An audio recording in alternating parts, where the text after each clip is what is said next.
that. Got me the last couple of weeks. Got you this week too. Yeah, not as bad.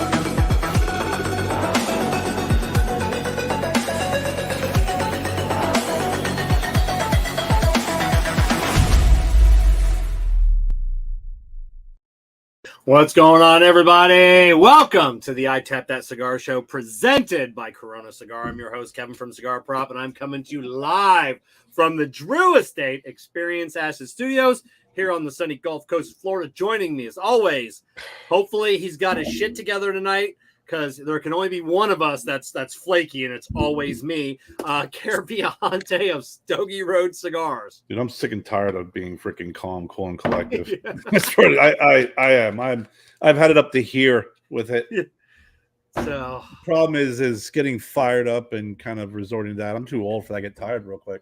Yeah, I know. I hear you. Like, getting angry makes me tired. Like an old man shaking my fist, and then I gotta go take a nap. I was like, when I was younger, and it was like, yeah, I get angry. It was like, yeah, it was fine. But now I'm like, you know what? I just need to.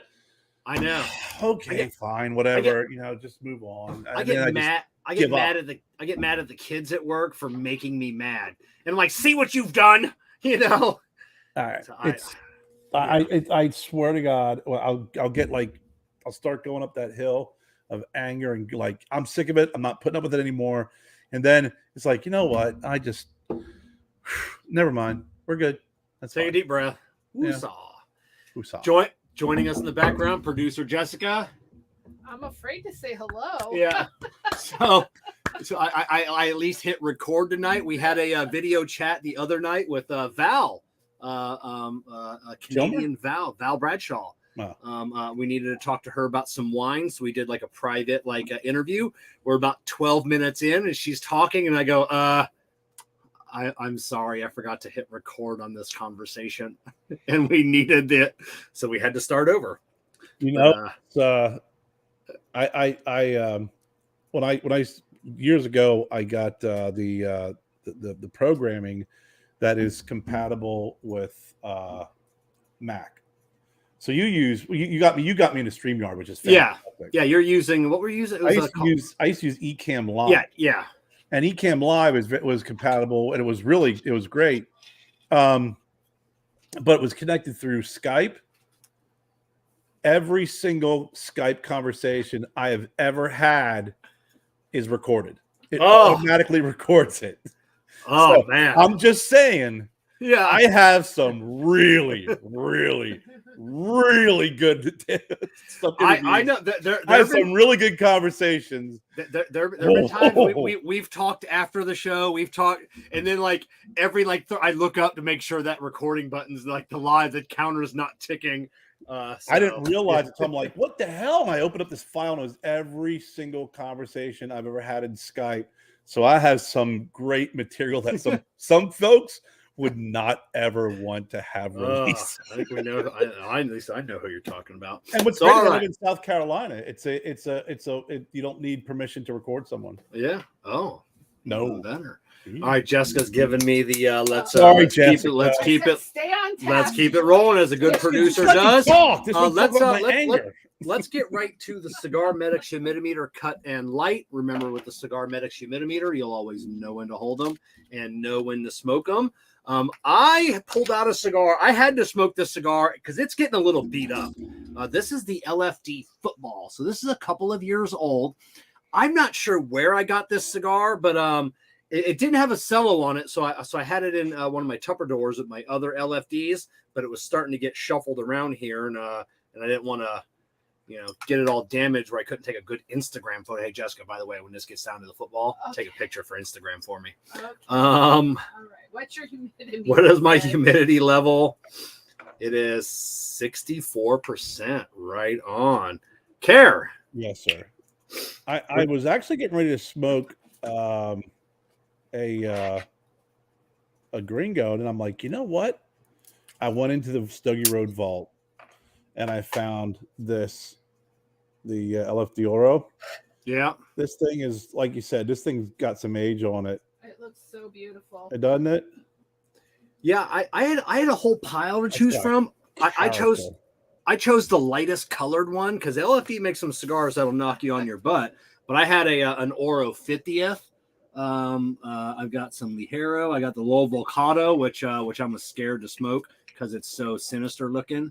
And then Jessica, which one did you end up choosing? I ended up choosing the LFD Airbender. The Airbender, which I've never had before. Everybody says that Airbender. I've heard it's a good cigar. Crazy good. I'm excited. And it was our only one. So was it the last Airbender? Yeah. There you go. That was our last. It was actually our first Airbender and our last Airbender. Oh my god! Oh, I think. God, it tastes good. Oh my god! I got a Cocoa Puffs. So I love when I get. It's rare. I get Cocoa Puffs, but and I like the size of this cigar. It's a big cigar, but I love it when when cigar companies flatten the cigar so it doesn't feel like a giant cigar in your mouth. There's nothing worse than like a big round. I don't like 660s just because they're big and round, but when they flatten them out a little bit like this. You should get one of those little tips that like plug in the cigar and makes it nice and manageable. That's what I need. So all right. Wow, you and Jess tonight. Yeah. A little housekeeping. Our fine sponsors at Corona Cigar have come out this year again with the Crock Full of Gold tasting package, $119.95, free shipping. You get a crock of Tullamore Irish whiskey. You get one set of the Corona Cigar Glencairn glasses. It's got their last year. Yeah, got their logo on it. You get 8 assorted cigars. You get the Irish Carr. I don't want to say that word. This is YouTube. Whatever. You can read what that word is on there. And then you get the Alec Bradley. You get the 2022 Black Market Filthy Hooligan, the 2022 Filthy Hooligan Shamrock, and one Corona Nicaraguan 10th anniversary Candela. $119.95, and a cutter, and you get a cutter, a Vertigo cutter as well. Tonight's winner of the Tapping Ash and Taking Names giveaway is going to receive everything except the Tullamore Irish whiskey. I'm a business. I have an LLC that does not allow me to ship alcohol. I'm not getting in trouble just for shipping some whiskey. So you get everything except the whiskey. Sorry about that, but you get a fine collection. You'll have to put something else in Ship your an empty bottle. Yeah. I suppose I could. I could probably pour. Can you imagine getting a prize pack and getting an empty bottle of whiskey? I'm like kicking Jessica is literally cracking the whip tonight. What a kick in the nuts. I mean, our guest, is I know. So also, wasn't for a guest. I would two other things. We just got in the new cigar prop, the new AR-15. These cool torch lighters. These things are badass. You're allowed to say AR-15. Yeah, I don't know what gun it looks like I think I'm allowed to say that. So you can get these on the Cigar Prop website. $39.99 does come with free shipping. We do have a limited supply, and anybody that's watching tonight that does, before we bring on our guest, that loves LFD cigars, on the Trash Panda Cigars website in one of my dumpster diving sessions, I do have the LFD Coronado by La Flor. Look at this box. One completely sealed box, still has the factory seal on it from 2010. $300 with free shipping. So you're never gonna find that I'm almost positive that's the last box on the planet. Sealed box. What's that? On the planet? On the planet for sale. I have looked. 2010. That is nobody has that box of cigars. And all right, we got to move on, because if I keep asking, you're going to be like the last box on earth. I gave myself 1 year to sell that box, and I put it on my website, like where I can only see it. After 1 year, it comes down. I open that box and I smoke every cigar with you, Kerr. So what if I buy it? Yeah. And then we smoke it together. Then God, that's even better, right? Like the best of both worlds right now. So, all right, we got Jessica. We are running just a couple of minutes behind. So before we bring on our guest tonight, we want to take a moment to thank all of our show partners for making this happen each and every week. So thank you to JC Newman Cigars, CigarMedics, Amendola Cigars, We Are the Muscle, Jake Wyatt Cigars, Illusione Cigars, deep in flavor, deep in your mind. K by Karen Berger Cigars. She was on a different line. I almost forgot to say that. Corona Cigar, and of course, Drew Estate and Experience Acid.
All right, so waiting patiently in the Experience Acid Green Room is Jonathan Carney of LFD Cigars. John, welcome to the I Tap That Cigar Show. Finally, we got you on. I haven't been very patient, guys. I know you said that, but I've been jumping off the walls. I've been going ballistic. I was just calmed down. Yeah. So I have been very impatient. How you doing tonight? I'm doing good. Thanks for having me. You know, it was funny to watch you talk about the cigars you picked and for what reasons or whatnot. And then, Kevin, you said you picked yours based off what was the lightest, but I think you're smoking the TAA 2021, which is the box press chisel Oro. I believe that's what you have. No, right? that was Kerr. I'm smoking the football. Oh, okay. Yeah, this isn't the chisel. This isn't the chisel. Yeah, but you're smoking the regular Oro, but you had one in your hands that was box pressed. No, I had the 50th, the Oro 50th chisel. Yes, that's the TAA 2021. That's the TA exclusive in 2021. Okay. So I thought you were lighting that up, and you said you're picking the lightest one, and I'm like, man, you're about to get your butt kicked, and I'm on mute, so I couldn't warn you. I was like, no, Kevin, don't light it. Kevin was well aware of the slight in hand when he's like, look at this great cigar. I'm gonna smoke this one. You know. Oh yeah, but I've got you both beat because I lit up today the Double Ligero Digger. I don't normally smoke cigars that big, but I went to the bottom of my humidor and I said, you know what? Let me look at a cigar that's going to last most of the show. So I picked up 8.5 by 60 ring gauge Digger Maduro. So I got you both beat on strength. All right, for sure. But Kerr, we're going to talk about Kerr or Kerr. Yeah. Is it Kerr or Kerr? Either or. I respond to anything. All right, Kerr. It's Kerr. Yeah, if you're from Jersey, it's Kerr. Yeah, yours is spicier. Mine's going to be full of body. So we'll see what happens to both of us as the show goes on. About an hour, definitely. Yeah, because that'll be about the time that we're going to talk about that cigar, John, that you're smoking. So we'll get to that in a little bit. And then where's the Airbender fit into? Out of the cigars we're smoking, yours will be the not mild by any means, but the football cigar is a little bit more medium bodied than the Airbender. The Airbender we classify as medium. So you and Jess are about on the same. Same strength level. So you're both medium, and then Kerr and I are both full. Like Kerr is full bodied with like aggressive front mid palate spice, where mine's real back palate, not spicy, just real smooth. So we'll see where we're at in about an hour. Yeah. So what can you tell me about the football? I don't know when I got this. Was this a one and done thing? What was the So we've actually, what you're smoking is the special football edition from Miami, which was in 2020. Actually, you know what? That's box press, correct? Yeah, this is Well, box press. Yeah, like a little square box press. Yeah. That was actually 2019 from Atlanta. Okay. So what we started about 8 years ago, I was with a retailer out in Arizona called Baxter Cigars. They're not there any longer, but he's still online. The guy's name's Joe. That was the general manager there, and Joe kept the Baxter Cigars Instagram profile because he did a lot of work building it. So he still occasionally books. But we were sitting there talking. I said, "Hey, I would love to. I got to come out here for the Super Bowl. It's in Arizona." And Joe was like, "You got to make a cigar and just put a football on it." He goes, "And come out here and do some events." So I was like, "Dude, that's a no-brainer." I go, "Absolutely no-brainer." He's like, "Yeah, you call it like the special football edition." And we were joking around, and I was like, "Absolutely." So we did it. And that year we just had a regular L500 cabinet of Scuro that we make 60 ring gauge, and we just put a football on it. Anyway, it was very successful. And it was like, it's kind of gimmicky if you just put a football on it and don't make it more elaborate and artistic. So after that year, every year we started to make something a little more elaborate, more artistic, special sizes, special shapes. We really spent a ton of effort on trying to make it special. And I said, this has been, at this point, it's been I think this is our 6th or 7th year, and we've released 9 renditions of the special football edition. We've also done 2 limited edition football editions for Tuscaloosa, Alabama, because they have a weekend there, the 3rd weekend every year in October. It's called the Cigar Game Weekend. And if you've ever watched watch ESPN on the 3rd week of October, you'll see cigars getting lit up in the stadium, whether it's in Tennessee or Tuscaloosa. And the winner of the game lights up the cigar. So we made a special cigar for that. So yours is from Atlanta. Oh, right on. So I knew it had a few years of age to it. I knew I had to get it. I had to get it smoked up. It was getting beat up, rolling around in there, So, and then where are you coming from tonight? It looked like a beautiful lounge. This is actually my dining room. No, I'm just kidding. Yeah. No, I'm actually I'm at Cigars on the Avenue here in Winter Park, Florida. Coincidentally, we're joking around because we're also streaming the show here in the shop, and they're 4 miles down the street from the downtown Corona, and they have a great relationship with each other. But there's a gigantic Corona cigar logo being broadcast in the middle of Cigars on the Avenue right now. But no, so they do this thing called the Leaf and Barrel every Monday night. And I live a half a mile down the street, so this has kind of become my home because it's close to home for me. So if my wife needs me, I can be back home in about 35 seconds.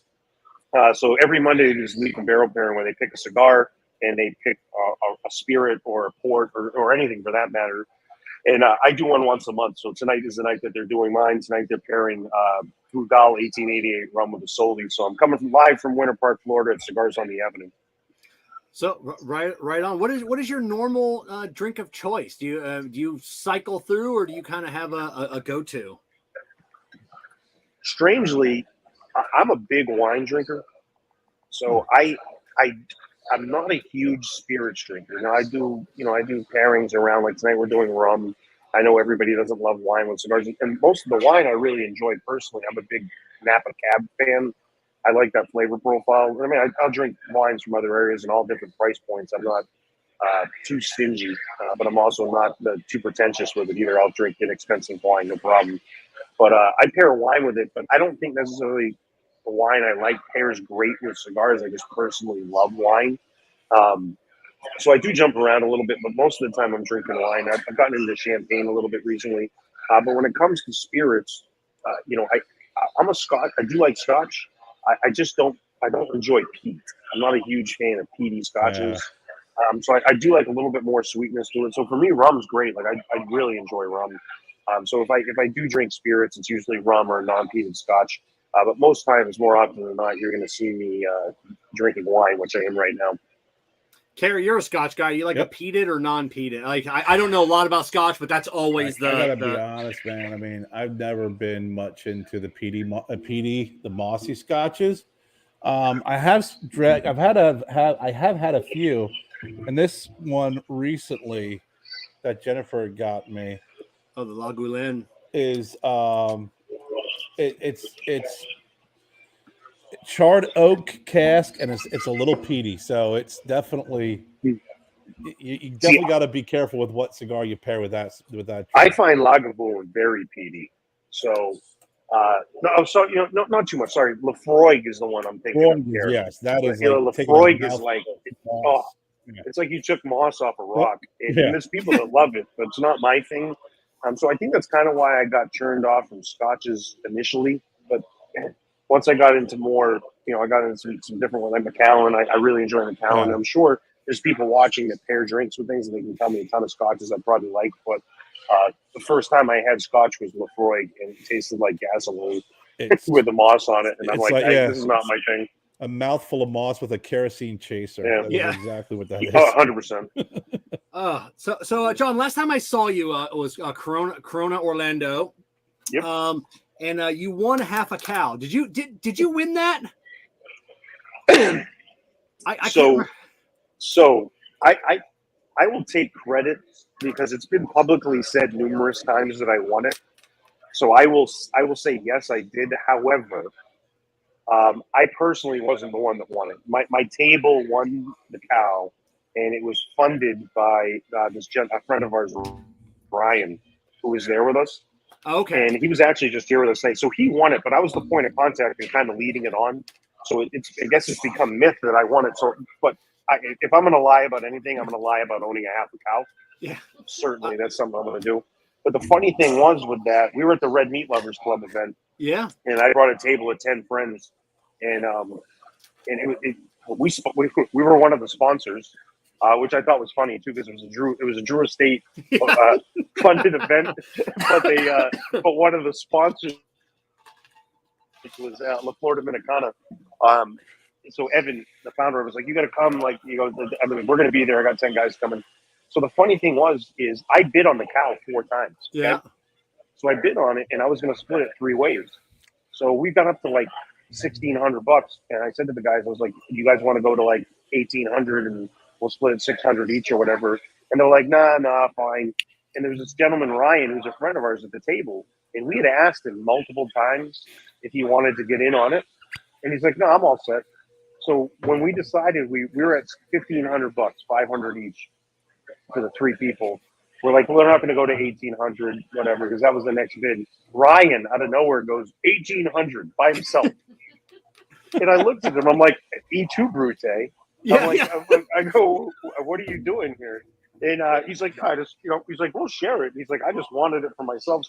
So no, we did as a group won the cow, and it's been out there that I won it. So I'll take claim that it was my doing, but Ryan paid for it. Yeah.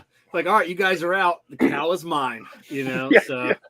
Oh my gosh. So yeah, so at least you're not. I was wondering where one individual is going to keep half a cow. So at least now we kind of know. Well, at least, it was a fun process because they quickly, Jeff Bershwitz communicated with me and Ryan quite regularly, and by the way that it's broken up, they have square footage of how much space it's going to take. So they coordinated together, and he told them exactly what size deep freezer we have to fit a half a cow. And he has it in his house. We're actually going to try to do some. He hasn't cooked any of it yet, so we're going to try to get together this weekend and start enjoying it. He literally just got it last week. Oh, okay. Did you guys name it? Did Jeff name it? No, but he did text me. He said, "Would you like to see a video of the cow? We're about to take him to processing." Oh, and I was like, no. "Yeah." Well, I said, "Of course, I want to see the cow." And then I looked at it. It was a really cute cow, and I was it's what it is. Yeah, I couldn't have done it. Yeah, no, yeah. You can name it. Tell me its name. Don't show me the picture of what it looks like. So, so all right.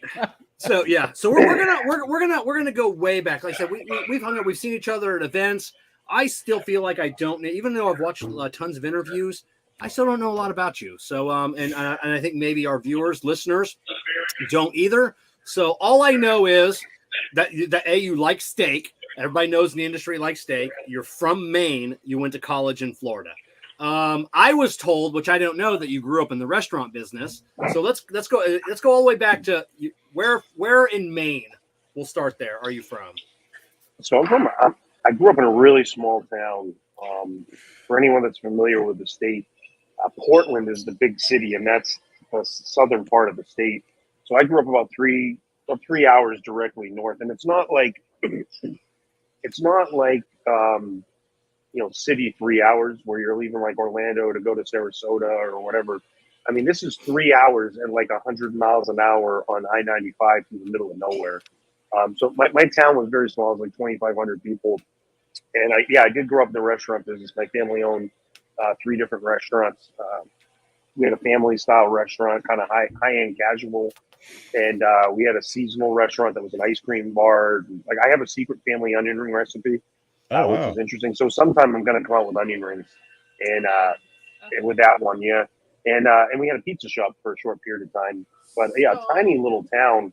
And it's interesting because my whole goal in life was to be involved in the restaurant business just because that's what I grew up in. And with cigars, as I found my way into it over the years, which I'm sure we'll get into, I've been with LFD now for almost 13 years, and I've been the VP of sales for almost 11. And the fun that I've had in the last, really started in COVID, the last 4 or 5 years, where the food side of it got big for me was when I started. COVID hit, I had nothing to do, and all of us had the same thing. We all started streaming. We all started doing shows, podcasts, and then it went from podcasts to shows to like, all right, who's going to actually have good production value? So when I was on hold here at the beginning, I was talking about your production value is great for audio-wise. If you're into audio, there's a lot of audio. If you're into visual, this is a very visual appealing setup. But we were all learning this stuff at COVID time, really, is where it was getting accelerated. So that was really, for me, when I was able to take my food background and really bring it to the cigar world. I've always started to dabble in it. We've done, we do dinners, cigar dinners. I did some series of cooking things when I was a sales rep 10 years ago, but it was always small. But bringing everything to where we are today, COVID allowed me to create a series of things we call the Gourmet Smoke Sessions, where I brought my love of cooking to cigar dinners and I prepare the food. I actually have a catering license. So when I do my events, like I'm catering the event and the dinners that we do, and specifically here in Florida, I mean, the setup I can do in Florida is unique. So I haven't really thrown all of that into Florida yet, but you're going to start to see some exciting things down here, as I said, because my catering license is going to allow for some really dynamic stuff. But that all came from where I was from and where I grew up. And I started working in my family restaurants when I was like 8 years old. I was washing dishes. And my first job cooking was when I was 12 at the little seasonal restaurant where we did burgers, fries, onion rings, and all of that. So, it was a really unique upbringing, being from a small town. And then, I think when people run into me, we meet, oh, you're from Orlando or you lived in Miami. And I don't really have an accent. I mean, my accent's Canadian if you listen close, but but I'm not I do not come off as a small town guy. I will promise you that. Oh yeah. So what was the town? And I think Jessica wanted to know what was the town in Maine. Jessica, are you from Maine? Are you familiar with that area? No, she's just nosy. No, I'm from New Jersey, but I've been to Maine and I've been to like Lincoln, Maine, Bangor, Maine. And I thought Lincoln was a really. And we got one of our good listeners, Tony Costa. He just got out of surgery, so he's not white. He's from Maine. So Crabapple Cove. So I don't know if she studied this beforehand, but she did just say the name of my town. I'm from Lincoln, Maine. Okay. North of Bangor. Yeah, it's just north of Bangor. Yeah. Okay. I used to go there all the time, and I was like, man, that is a small town. So what's the chance that that's where he's from? Yeah. So it's just north of Bangor, and it was a paper mill town. It was the big industry. It was the paper mills. So the paper mill I ever had was in Lincoln. It was like a blueberry ale. It was like fantastic. How and where? Yeah. I don't even remember the restaurant now. How long ago was this? This is a long time ago. Like 15, 20 years? Probably like 15. Yeah. So there's a town called Lincolnville, which is a little bigger than ours. Lincoln's real tiny. So if you were up there and you were near Bangor, you might have been near my town. But really like when people ask me where I'm from in Maine, I tell them I'm from the Bangor area. Yeah. So Bangor's like the second or third largest city in the state. Yeah. And which is funny that Maine is actually more populous than New Hampshire, but the reason New Hampshire gets so much more excitement around it is because it's a suburb. New Hampshire is a suburb of Boston, essentially. So but yeah, no, tiny little town, and how I ran into cigars is a story on its own that could be a 2 or 3 hour show.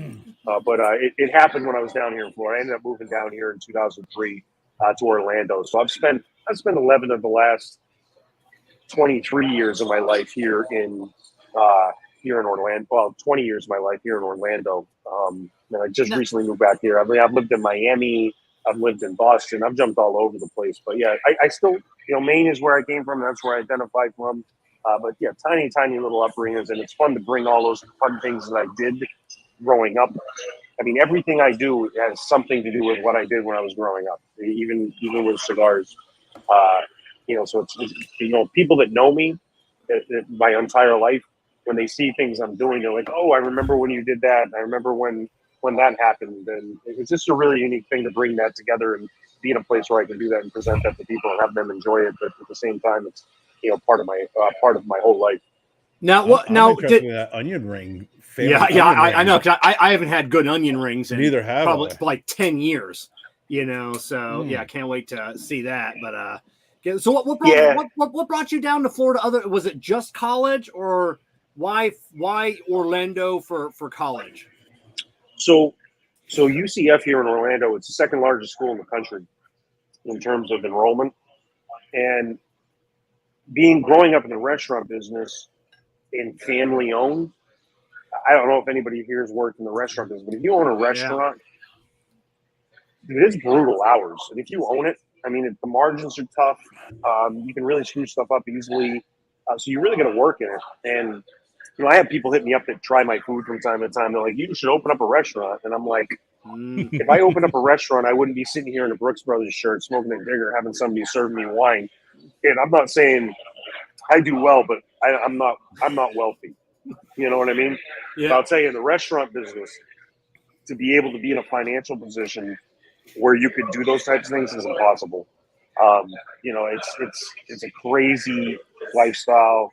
So what led to Florida was in the early 90s, after I was about 5 or 6 years old, my dad he had 3 restaurants, and he's like, "We've got to take vacations."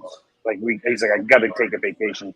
So we'd always do we do a winter vacation, we do a spring and summer vacation. And in the summer, we'd go to like New Hampshire, Massachusetts, the coast there. They have some theme parks like mountains and stuff that we could be close to the restaurants if something came up. But he's like, "We got to do something." So we went to Disney in like 1989, 90. And right around that time, Disney had started their Disney Vacation Club, which was timeshares. And the timeshare business was booming. So my dad saw it when we were down there, and Disney was about to start announcing they were going to do this vacation club concept. And my parents came down like 6 months later, and they'd set up a timeshare visit with Disney. So my dad's like, "This is great. I love Disney. It'd be great to bring them down here." We had a great time. You can watch a 5-year-old and an 8-year-old have the time of their lives, my sister and I. So they came down, they bought it. They bought a timeshare down there. So we came down here 2 times a year, every year for my entire life. So when I started looking at colleges, and I was an athlete, but I didn't know if I had Division I. I had opportunities, but I wasn't sure if that was what I wanted to do. I'd want to play football for 4 years and then try to figure out what I want to do after it. Or do I want to play basketball at a Division II school and then figure out what I want to do after? And it came down to the last minute where I kind of waited on where I wanted to go. And I said, "You know what?" He goes, "I have, he goes, why don't you look at UCF in Orlando? I'll have a glass of water, please." Thank you. But I said, why? He's like, "Why don't you check this out? It's a big school. They're growing." And he goes, "You grew up in the restaurant business. They have a hospitality program there." So I checked it out, and we went down in like August of 2021 or 22. And then I wasn't decided until like December And you got to, I don't know, if you got kids that are going to college, you got to decide at some point in time, because that's when enrollment works. Yeah. So my dad goes, you have like 1 week to figure this out. I said, I guess I'll go to Florida. So I did it. And that's how I ended up down here. And, the rest is kind of history. But that's how I established it. It was just comfortable, man. It was like home away from home. And honestly, my goal in life at that point in time was I wanted to be the CEO of Disney World. So, I wanted to be like the next Walt Disney. That changed. I found cigars. Yeah, you did go to work briefly for Disney. Before we get into your cigars, tell us, an abbreviated cliff notes of your employment at Disney World. So it's funny because Disney is actually my second longest job I've ever had, except LFD, other than family business. Yeah, I worked for them for 3 years. I started in the theme parks and merchandise. So I worked at Pirates of the Caribbean. I dressed up as a pirate every day. And then I also sold those little glow toys on Main Street that you see at night during the parades and stuff. Yeah. Which coincidentally, the prices of those things haven't changed, man, in like 18 years. I mean, blew my mind. I was over there the other day with my wife, and they were still like $15, $20 for each thing. I'm like, they've been charging this for so many years. I'm like, so they're obviously making more margins now. So like, how have they cut back on the quality of this to make that still only be $20? Not that that's inexpensive by any means. Yeah. So I did that for about a year and a half, and then the last position I had at Disney, I if you look at my LinkedIn, it says guest service professional. I was a bellman and valet, and my level of service depended on how much you tipped me. If you gave me $20, I was a professional. If you gave me nothing, I was just a dude, hanging out there. But no, I did that for a short time, and then I graduated from college and got back into the restaurant business for a short period of time. But no, Disney was great, man. It was one of those ones where it's like the best job you've ever had after you had it, type of a thing. But I will tell you, when I was a bellman and valet, I was 20, 21 years old, 22 years old, and I was making cash like it was nobody's business. I worked at the Contemporary Resort, which the Florida people were familiar with. Someone that looks like a toaster that the monorail goes through.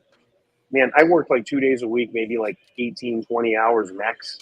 And it was just silly. It was silly. Like, it was the best job.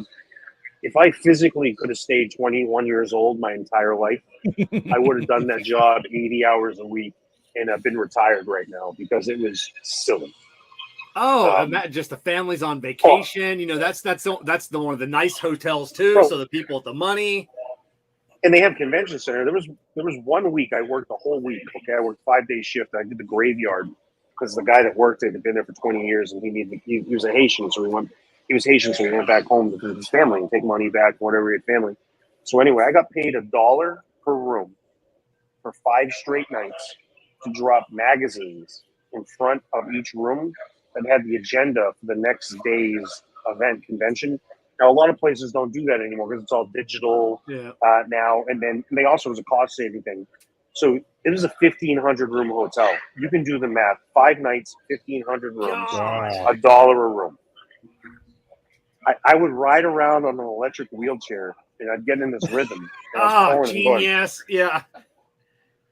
Here I am thinking about how I'm going to walk down the hallways, flicking the things, and then that's why you're the vice president. Yeah, $7,500, and I took the summer off and I went home to visit my family. And my dad says, "When are you flying back?" This was like in June. I said, "I'm flying back August 20th." And he's like, "What are you going to do for work this summer?" And I'm like, "Don't worry, I'm all set." Yeah, I'm going to fly back with the next magazine release. I'm throwing it out there. Let's get the question. Okay, we'll get it. Do you watch Oak? Manny? It's just Manny's hooked on Oak Island. Do you watch Oak Island? I don't. You know what? I'm embarrassed. I don't even know what that is. Don't you be should be embarrassed if you said yes. Yeah, you should be embarrassed if you said yes. Manny, you're the only one. He asked all of our guests. It's the treasure hunting thing. They've been digging for gold for 20 years. They don't find anything. Oh, is that on History or Discovery? Which one's that on? History. Yeah. They leave you at the end of every episode, but is there gold here? Yeah, they find a Yeah. button like Carol always Some new says. hole. He said earlier they found like remnants. They Yeah, always yeah. find So stuff. Of course, yeah. they always find stuff. They have someone before the show throwing a couple of buttons. Yeah, that's it. So you leave Disney. So where's your cigar industry journey start after you leave Disney? So my actual cigar journey started when I was a freshman in college. A friend of mine, he and I would sit outside of the dorms and have a cigar, a couple times a week, and we just sit and talk. We started smoking CAO flavors is what we had, and so we do that. But so anyway, long story short, after Disney, I went to work for Darden Restaurants for 2 years right out of college. I was a manager for them. I was a part of opening teams, so I opened up 2 restaurants with them as an opening team. And long story short, I essentially got fired for dating my hostess. Okay. At the time, it wasn't specifically because of the dating, but they frowned upon me paying for her dinner. So I bought her dinner. It was my management dinner. Anyway, I got fired. It is what it is. Live and learn. I thought it was the end of the world. I was 25 years old. And I'm like, what am I going to do? So I went back to grad school. And I bartended a few places, but I started working at a little cigar shop that was here in Orlando. It's no longer there. It was called Havana Sensation, and it was a gentleman that started that. And anyone that's familiar with Orlando was on Hiawassee Road in Metro West. And he and I became really good friends. And he just started a business, so I helped him, with a bar concept. He was open at like 11 o'clock in the morning, and he was never busy. So we started like a coffee concept. So we had coffee drinks, and it was excellent. It was a really nice thing, and he branded it nice, and he was doing a really good job there. And I ran into Tony Gomez, Lito's son, who had just coincidentally graduated from college at FSU. He's about 2.5 years younger than me, and he had just graduated from college, and he was on the road learning to be a sales rep. So that was his first step into the business, and he did that for about 2 years. So he and I just hit off a good relationship. It was a place to come and hang out. He and I were around the same age, and he was getting started. And long story short, they at the time had a sales rep position open up in New England and New York. And in the process of doing that, when I found out about it, I was in the process of a friend of mine was going to buy a small cigar shop.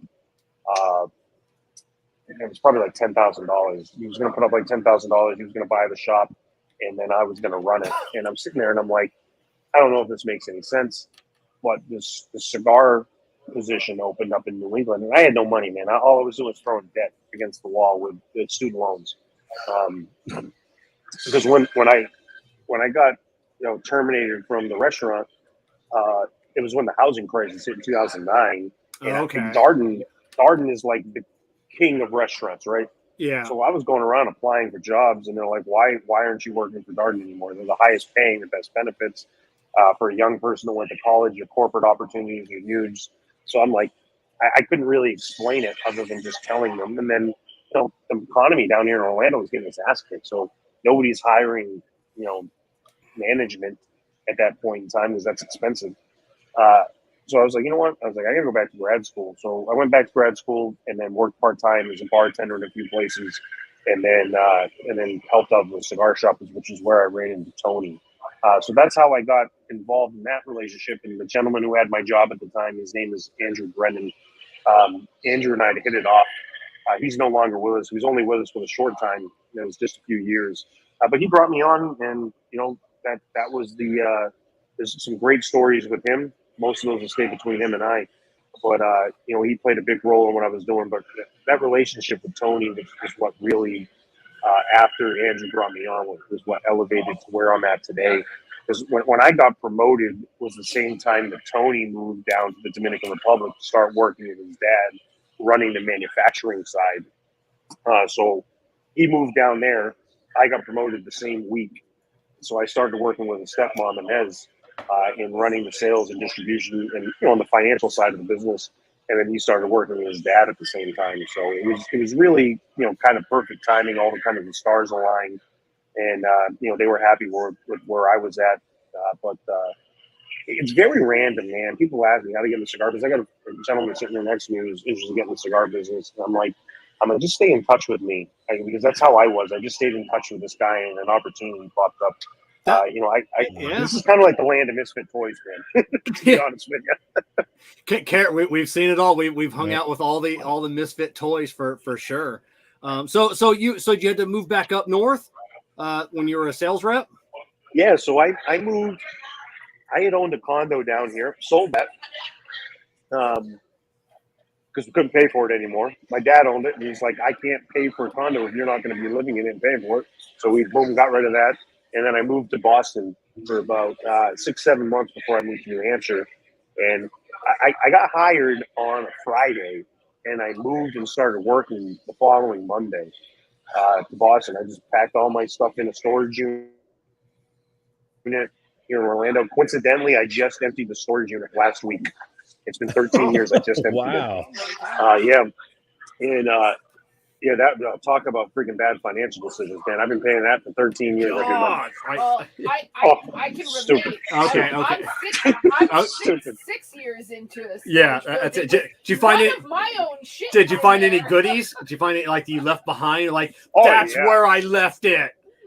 So the funny thing is that the shop that I hung out at is where my stuff was stored originally. And then he went out of business, so I had some friends that moved my things into the storage unit for me. So my dad rented the storage unit. And remember, when I'm talking about my dad, this was 13 years ago. So like I was a kid. You know, I'm almost 40 now. I mean, this time I was mid-20s. So my dad got the storage unit, gave the keys to my friends, and my friends moved my shit in. And I haven't seen it until 1 week ago. So I don't know what they did. We were idiots, man. It was like a frat house at night at that place. Oh my God. We were like shooting raccoons out of the back. We had sniper pellet rifles. I mean, everybody had, the whole thing was ridiculous.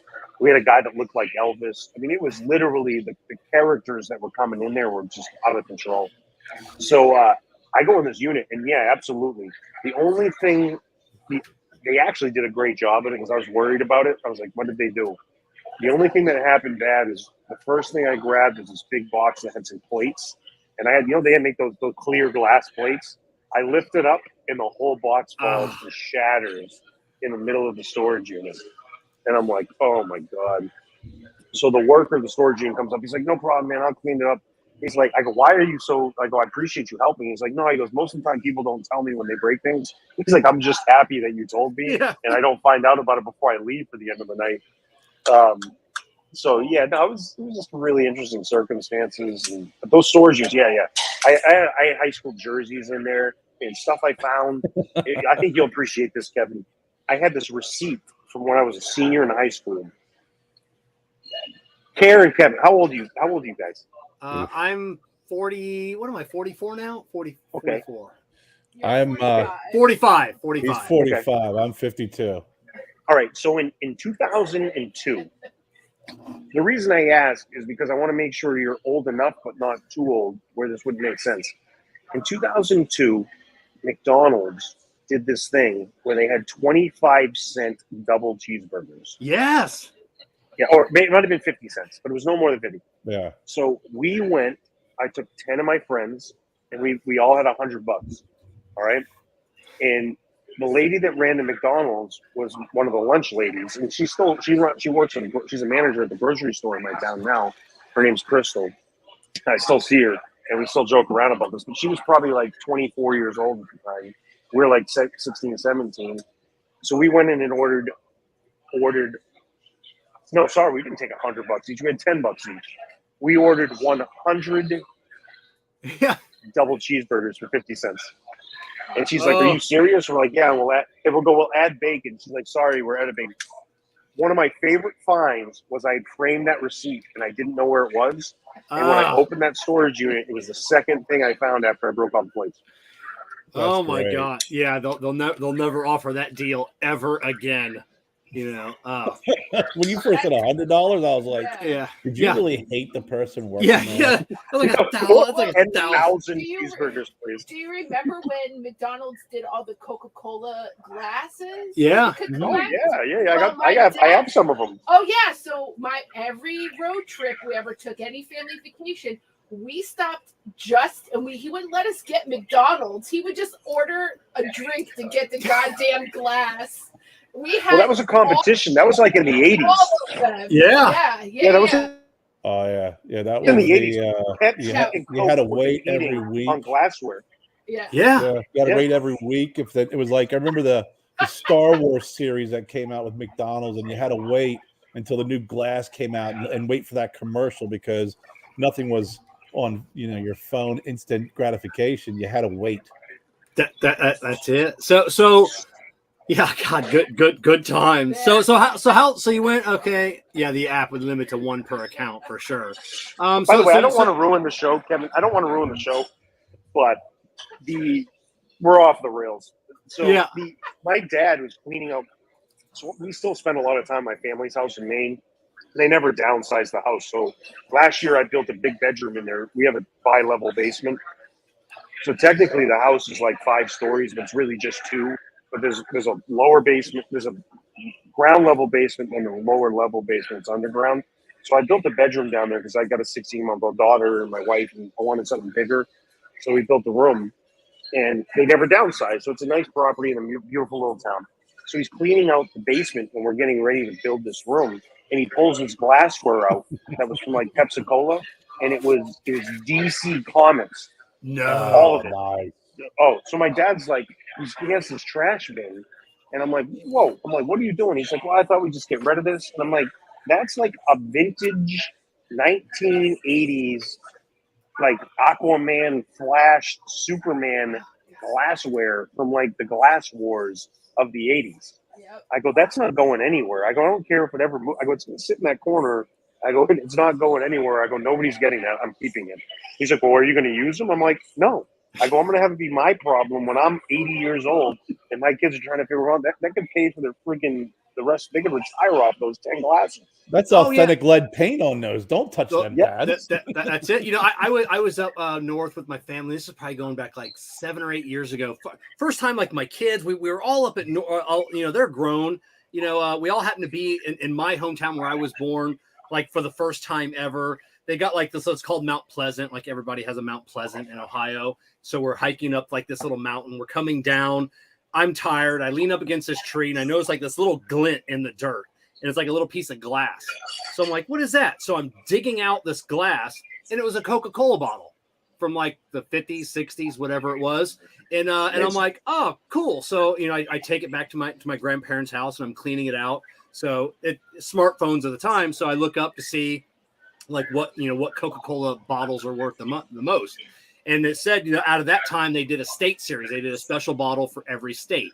Something happened with the bottles from Ohio, and they were worth way more money because they produced way less. I look up at the bottom, Columbus, Ohio. I happen to find the most valuable Coke bottle that was produced in the state series. I still have it, and I have they're all like $25. They're not worth a ton of money. That's huge. That's it. Yeah, it's huge. You figure how much it costs to make them at the time. It's like what, like 20 cents? Oh yeah. Now it's $25, $30. I mean, it's crazy. And I still have a sealed bottle of Pepsi it was a Shack Pepsi in the glass bottle with the Pepsi in it. With the Pepsi still in it. And I figured one day I'm gonna crack that open and drink it, so or sell That's it. epic. That's epic. That's it. So back to the cigar journey. Sorry. Oh, that's it. That's how our show goes. It happens. Well, that's how I go too, which is a problem. So I'm sorry. Yeah. So how long were you a sales rep before you were made a VP? So I was a rep with LFD for about 1.5 years, almost 2 years, and so one unique thing about LFD as a brand is, which people don't realize, because I think in terms of our brand recognition is massive. It's been big for a long time in terms of the way we're recognized and whatnot, but we make a set amount of cigars every year. So when we grow, so last year we made about 4 million cigars. This year we made 4.6 million. And people are like, you could make more. There's times that our products are back ordered. And the reason is because we just make what we make. And we're very brick and mortar friendly. You could probably go online and find some big discounts somewhere in some places, but we try to protect the brick and mortar retailers quite heavily. There's places I don't do business with where they try to seek and find things. But we only make a set amount of cigars. But I'll tell you, about 13 years ago, LFD, 13, 15 years ago, LFD about 50, I'd say probably 15 years ago. I don't say we in this moment because normally I say we. They at the time, because I wasn't we at that moment. They were using independent sales brokers across the country, which is a great thing. But the goal of most companies is to build to a point where you can have people that are representing you, that work for you. You know, it's just a, you know, it's just a better situation because they're then at that point they're representing you solely and they're your face on the road of what's going on. We still have a broker today and he does a great job for us, but he has 10 other brands. So like when we go visit shops together, I respect it. And I also happen to like his brand, most of the brands he has. But we'll sit down and there's an LFD moment. And I always tell him before we go in, hey, when you have to talk about Tatuaje, I'm like, give me a Tatuaje and I will smoke it as you talk Tatuaje. You know, like I understand that. But if you have in-house, it's always the focus is LFD and you know, a lot of companies you'll hear they transition. So about 15 years ago, they transitioned to new sales, to in-house sales reps. And there's growing pains whenever you make a structural change in your business. So there was a point in time where it was just in several territories where it was like the revolving door as they figured out what they were going to do with the salespeople. So I guess when I started was like I was the stopping point of the revolving door in that Northeastern and New York territory. So when I started, you know, we had a really successful year and a half, 2 years. And I will tell you, like literally the door stopped revolving. People are identifying me with the brand up in that place, you know, up in those areas. And when we transitioned from that to the VP of sales role was when they were getting the first generation of their family that was able to be heavily involved in the business was then transitioning to the next step, you know, a real leadership position. And, you know, at the same time, I was transitioning to a leadership position because in any business, you know, any successful business that has family involved, you have to have a non-family member involved in the business. If not, you kill each other. I mean, it's just, you know, my sister and I worked together from 15 to 20, and we murdered each other until we finally figured out, we're like, wait a minute, like we can be much better as a team, you know, than we can be, you know, without, you know, with hating each other. But you need that. And then there's also, you know, the way structures and businesses are built. So yeah, I did that for 2 years, and I said I really kind of, you know, allude to it as a revolving door. The revolving door in my territory stopped, and it's like, what did I do to stop that door? And that was kind of why we transitioned to the next step. Was, you know, hey, what you did here is what we need to duplicate across the country. You know, and still there's turnover from time to time and whatnot. It is what it is. But I think we've ultimately now, fast forward 15 years, you know, is a really good place to be. And I know I don't shy away from this. I know it became public that in 2020 when COVID hit, you know, we scaled back our sales force. And the main reason for that is nobody knew how long we were going to be, you know, how long the world was going to be shut down. And for us, we don't have a bonded warehouse where cigars are just sitting there. We own the farm, the factory, distribution, and everything. So when they shut down the borders and shut down bringing things into the country and shut down, I'll tell you, Kevin and Kerr, like the day when we went in lockdown, I was out of cigars 2 weeks later, and there was no way to get them into the country. Vito couldn't go to the Dominican, and it was like, all right, we can withstand this for a period of time, but like we have no idea how long this is going to go on. You just keep throwing cash at it. So I know there's some people out there said, oh, they're assholes, this and that. I get nobody knew really what was going on and how long it could happen. But my cash flow as a business, 2 weeks when COVID lockdown happened, ended. Now, we were financially in a good spot.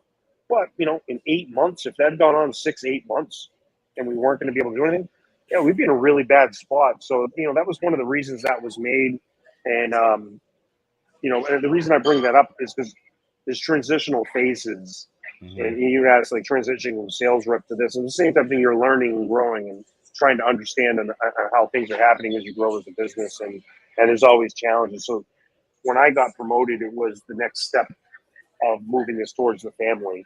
And then there's been other phases at the same time. But I think we've done a great job of really growing to the point where we are in terms of placing with our workers. Are very comfortable, and it's a nice place to be, even with the limitations of how much we produce. So what exactly does your role entail? Vice President of Sales, because we always see you on the road. You're always at events. Your face is you're kind of like the face. I know Tony's kind of over the last year, he's kind of getting out there. But what is your exact role entail? Man, it changes daily. I appreciate that. I never intended being a face of anything. Other than to myself, but I think I have become that with LFD. And, I have people ask me, they're like, "Oh, do you ever have aspirations to starting your own?" I literally have no desire at all to ever have my own brand of cigars. I couldn't do the things that I'm doing right now if Lido and Inez hadn't built the business they had. And I fully am aware of that. I'm an ugly face. I'm gross. I'm a big dude. So the job that I have, on the technical side of it's running the sales team and being responsible for the sales of anywhere a cigar is sold. But the way the premium cigar industry has grown in the last decade or so, it's been, a big part of it is that representation. Is the not representation in terms of being a sales rep or a rep for what people use. It's, I'm a connection between the company. I am ultimately, besides the owners, I'm the ultimate connection, and also I'm a connection to them. So I'll say the biggest thing that I do besides running our sales team and making sure they have the tools they need to be successful with the way we operate is being that conduit between connecting to this company. There's a lot of people I run into now that connect with LFD because of me. There's a lot of people that connect with LFD because of Lido, obviously, because he owns it, and Inez because they own it. But they've really built a brand that's not just dependent on them. And I don't say this negatively by any means, especially since they're a sponsor. But when Jonathan Drew and Marvin sold Drew Estate, it's not a coincidence that they brought him back, because there was no connection, and it was obvious. I mean, there was just no connection because they hadn't built it that way. And I thank Lido and Inez, whether it's intentional or whatnot, for building this company in a way where we can connect LFD to other people through other faces. And I think the big part for me, and what's most important in my role, is when someone does connect with me, trying to connect them with LFD. So it's not just about me. It's not just about Lido. It's not just about Inez. It's not about Tony. Just about Tony or Junior. It's truly about the cigars. So I think that's the biggest role outside of the actual sales side of it and managing a sales team, is how do I and how do we as a company connect people with our brand outside of just faces. And I think we're doing a good job of that. And part of that is growing other faces and whatnot. But my focus when I do events or when I'm doing something is to really try to make it about the cigars as much as possible. Except tonight when we're on the show, where all I'm doing is talking about myself. But I guess I am the guest. Well, there was a couple questions. Oh yeah, what do you got? Let's see. I think Christopher Walmer asked two different questions. Let's see. I see one on the. Does LFD have a Corojo blend? Yeah. So the Corojo that we use it on 2 cigars. Actually, we use it technically on 3 cigars, but it's not in the insides of it. So when I think blend, I think about the insides, like the filler, and the binder. But the filler is really the big big blending side of it. Binder and filler bring it all together for sure. But yeah, we use Corojo on we use it on 4 cigars. We use the Corojo as the wrapper on the Andalusian Bull. We use the Corojo as wrapper on the 25th anniversary cigar that we made. And that's an active, that cigar we just kind of decided, even though it's a few years after the 25th anniversary, that's going to be an ongoing limited production item. So that blend is very close to the Andalusian Bull, but we use a higher priming wrapper on the 25th. So it's a little higher to the plant, so it's a little thicker. Then we use Corojo, a lower priming of Corojo on our Reserva Especial. And then we also use it as binder on the La Volcata, Kevin, which is one of the ones you have there. So yeah, we use Corojo. And by the way, whoever asked, I think it's Chris, Corojo is one of my favorite tobaccos. And the Ecuador is where most of the Corojo comes from. That is actively used in other, in brands across the board. However, I'm going to tell you something. If the Aroa family would ever sell their Corojo tobacco, they're growing the best Corojo on the planet. Oh yeah, their stuff's excellent, but they don't sell it. So the best accessible Corojo is coming out of Ecuador, unless your last name's Aroa. Yeah, Kings of Corojo is what I call them. Now he had another one. Jeff put on there the LFD Nas. What was the? I don't recall that cigar. Nasty as shit. There's a lot of good reasons that I'm on this show, Kevin. Because the first time you and I ever met was when I was interviewing you on Smoking Tobacco. Yeah, which I was a co-founder of, and I'm not on there as much as I used to be because times changed, and but I still am a co-founder of it. And I still have carte blanche. If I want to go on the show, I go on. But I told Matthew, I was like, dude, if you change the show back to Wednesdays, I'll be able to be on more. So a month ago, he changed it to Wednesdays. And I was like, dude, I'm busy. I can't do it on Wednesdays.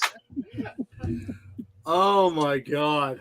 I do have to ask. Oh, I'm sorry. Go ahead, John. No, go ahead. No, please. I don't know what I was going to say. Didn't mean to steal your thunder there. I did have a question about a cigar because Kevin and I don't want to steal. Oh, sorry, Kerr. Oh, go ahead. Not to reverse interrupt you. The question was about the NAS. Oh, yes. That's right. Oh, that's right. Yeah. I'm sorry. I blame the cigar. I'm a little lightheaded. You guys are never going to invite me on here again because you had a script and a plan and we're screwed. So NAS stands for nasty ass shit. So what the NAS is, it's not a blend. It's a cheroot, which is what they take tobacco in and put it together to smoke, to try tobaccos. So the NAS is 100% Pelo de Oro Ligero, and it's wrapped around itself. And it's really just to be made. So we use Pelo de Oro in Andalusian Bowl and filler, and then we use Pelo de Oro Ligero, and mainly we use the Ligero is used in the Andalusian Bowl. The Viso, which is the middle part of the plant, we use that as wrapper tobaccos for the LG line, which coincidentally hasn't been out in 7 years. But there's a lot of people. We made a cheroot called the Ice Pick about 15 years ago, and Lido made a cheroot with Pelo de Oro, and somebody's like, "This is some nasty ass shit," and he's like, "That's hilarious." He's like, "I'm just gonna make it and call it the NAS."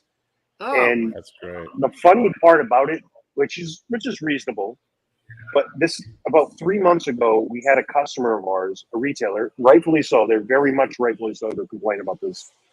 And I'm just telling you, there's complaints about things, even when you try to do your best complaints. So a cheroot is just tobacco wrapped around itself. There's no mold, there's no size, there's no shape. It's just whatever it is. So we released the most recent allotment or whatever of NAS, and the retailer was like, "This isn't the same size. It's like a half an inch shorter. It's not as fat." And I'm like, "It's a cheroot. Like, it's not a cigar." Yeah. But when I said it in my head before I talked, I was very polite when I responded because like they had a reasonable argument. But they've been selling that product, because I hate to say the word cigar, but they've been selling that in that size and shape to this person for like 8 years and just happened to come a little shorter. And I was like, you know what? That makes sense. But the concept of a cheroot, there's no size, there's no shape. It's just tobacco wrapped around something. That's what the NAS is. And it's super strong, very, very flavorful, but an absolute butt kicker. Oh. Okay, there was actually a couple other good questions here.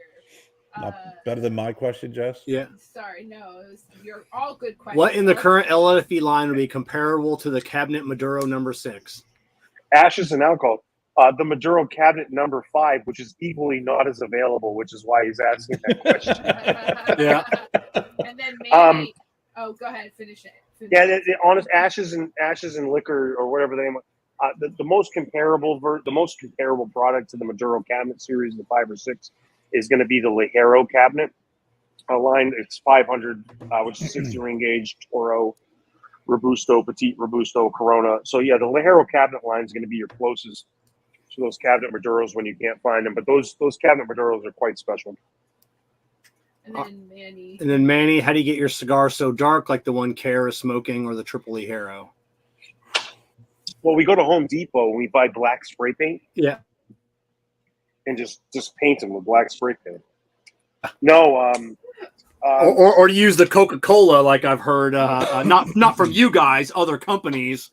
Well, I'm waiting for Kevin to open up that bottle of Pepsi because that thing's gonna have a lot of aging. God, can you imagine? Yeah. Diarrhea.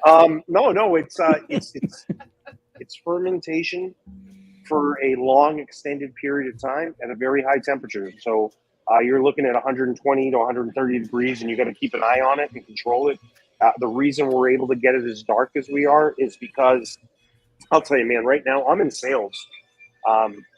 We're going to be down this month, not because our production's not up. It's just because we're waiting on like wrapper tobacco to get dark enough and strong enough. And at the end of the year, it's going to show up. You know, we're going to be up. You know, we're going to have a big year this year. We've grown every year for 28 years. But this month, we're like, I'm sitting here waiting on a shipment. We get shipments every 2.5, 3 weeks. But I'm waiting on a specific shipment that has a high allotment of 700 Maduros, Digger Maduros, Chisholm Maduros, and it's just because we're waiting on that tobacco to be as dark as it is. And it's frustrating, but at the same time, you know what's more frustrating is someone who enjoys the product consistently not being able to have that same experience. So I'd rather have someone upset because they have to wait a little bit longer than be upset than sucked. Yeah. Because this is not like the way that Cuban cigars work. Like you buy a box of Cuban cigars and half of them are plugged and the other half smoke great and taste great. But you can't call up like Raul Castro and be like, "Hey, I didn't like this." You know, you can get a hold of Jon Carney, you can get a hold of Vito, you can get a hold of Inez. I know it because we get messages. So our customers who support us, you may or may not love LFD. You know, it may not hit your flavor profile, but you'll never complain about the quality. Because if you do, if there's a quality issue, we take care of it instantly. So we take it very serious. So the people that do enjoy our cigars, and when you do enjoy it, or you smoke it and you find it something you like, we take it very seriously. But like right now, I'm sitting, and I got a shipment last week that had like 200 boxes of 700 Maduro on it, and I got like 8,000 on order. I'm like, what am I going to do with 200 boxes? Like, cut every cigar in fourths and send it. Yeah. You know, so, but I do appreciate that because I never have to have a conversation about quality that we're not able to fix instantly. And you know, there's a lot of you, but the reason they're that dark is because we take the time to age and ferment it, and we're never rushed. And frustrating on my level is sometimes because I get paid off of what we sell. Is, you know, we'll wait, man, and maybe like 2 months. 8 years ago, we had an issue with the Digger Maduro. We didn't ship a Digger Maduro for 6 months. It's my second best-selling cigar, and I'm like, shoot me in the head. But I respected it because at the end of the day, I never had to answer for the quality problem or the quality challenge. We waited until it was ready. So it may be counterproductive in some people's minds. You know, there's a lot of people like, hey, you can sell more. But, you know, we will not sell more, and absolutely 100%. This is not a pitch, a sales pitch. We will absolutely not sell a cigar if it's not ready to go. Mm-hmm. This is a good question for a new. Sorry, last one, Kevin. God, you're okay. I do have a question, Jess. Yes. What LFD cigar would you recommend to someone who is new to the brand? Smoking millennial, the nasty ass shit, man. That'll just put you on your ass and make you know if you're down for cigars or not. You know, it all depends. If you're new to the brand, it all depends on what you've smoked before and what you smoked as a cigar smoker. Like for me, outside of La Flor Dominicana, I smoke a ton of Padron. I'm a big Padron guy. The anniversary series, I love. The 26s are my favorite. The 64s, I don't really enjoy. As much as I love the 26 Maduros, I don't like 26 Naturals.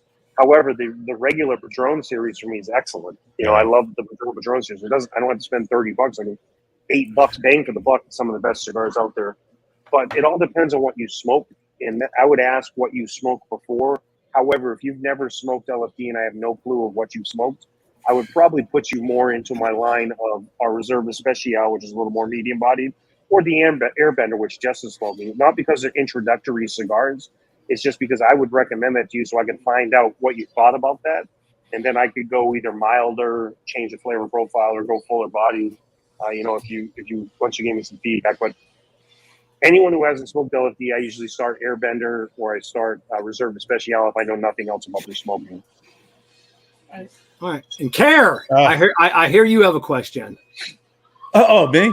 Well, first of all, I'm still alive, as Eddie Vedder would say.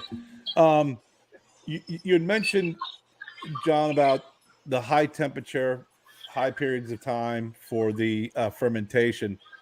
I like to keep that high temperature conversation, but then talk more about the truncated period of time and the double Claro that LFD comes out with, because Kevin and I are ridiculously huge Candela fans.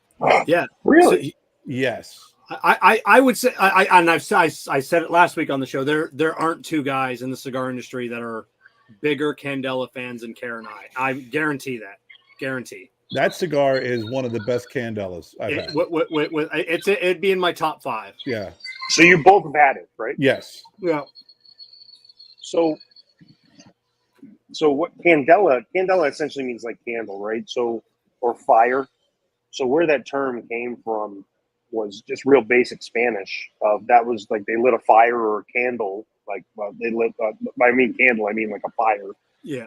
To put the tobacco in a curing barn. So essentially, when you put the tobacco in a curing barn, it's going to dry out, and then you go from if it's drying properly, it's going to go from green to yellow to brown, and whatnot. And it'll work from the outside in.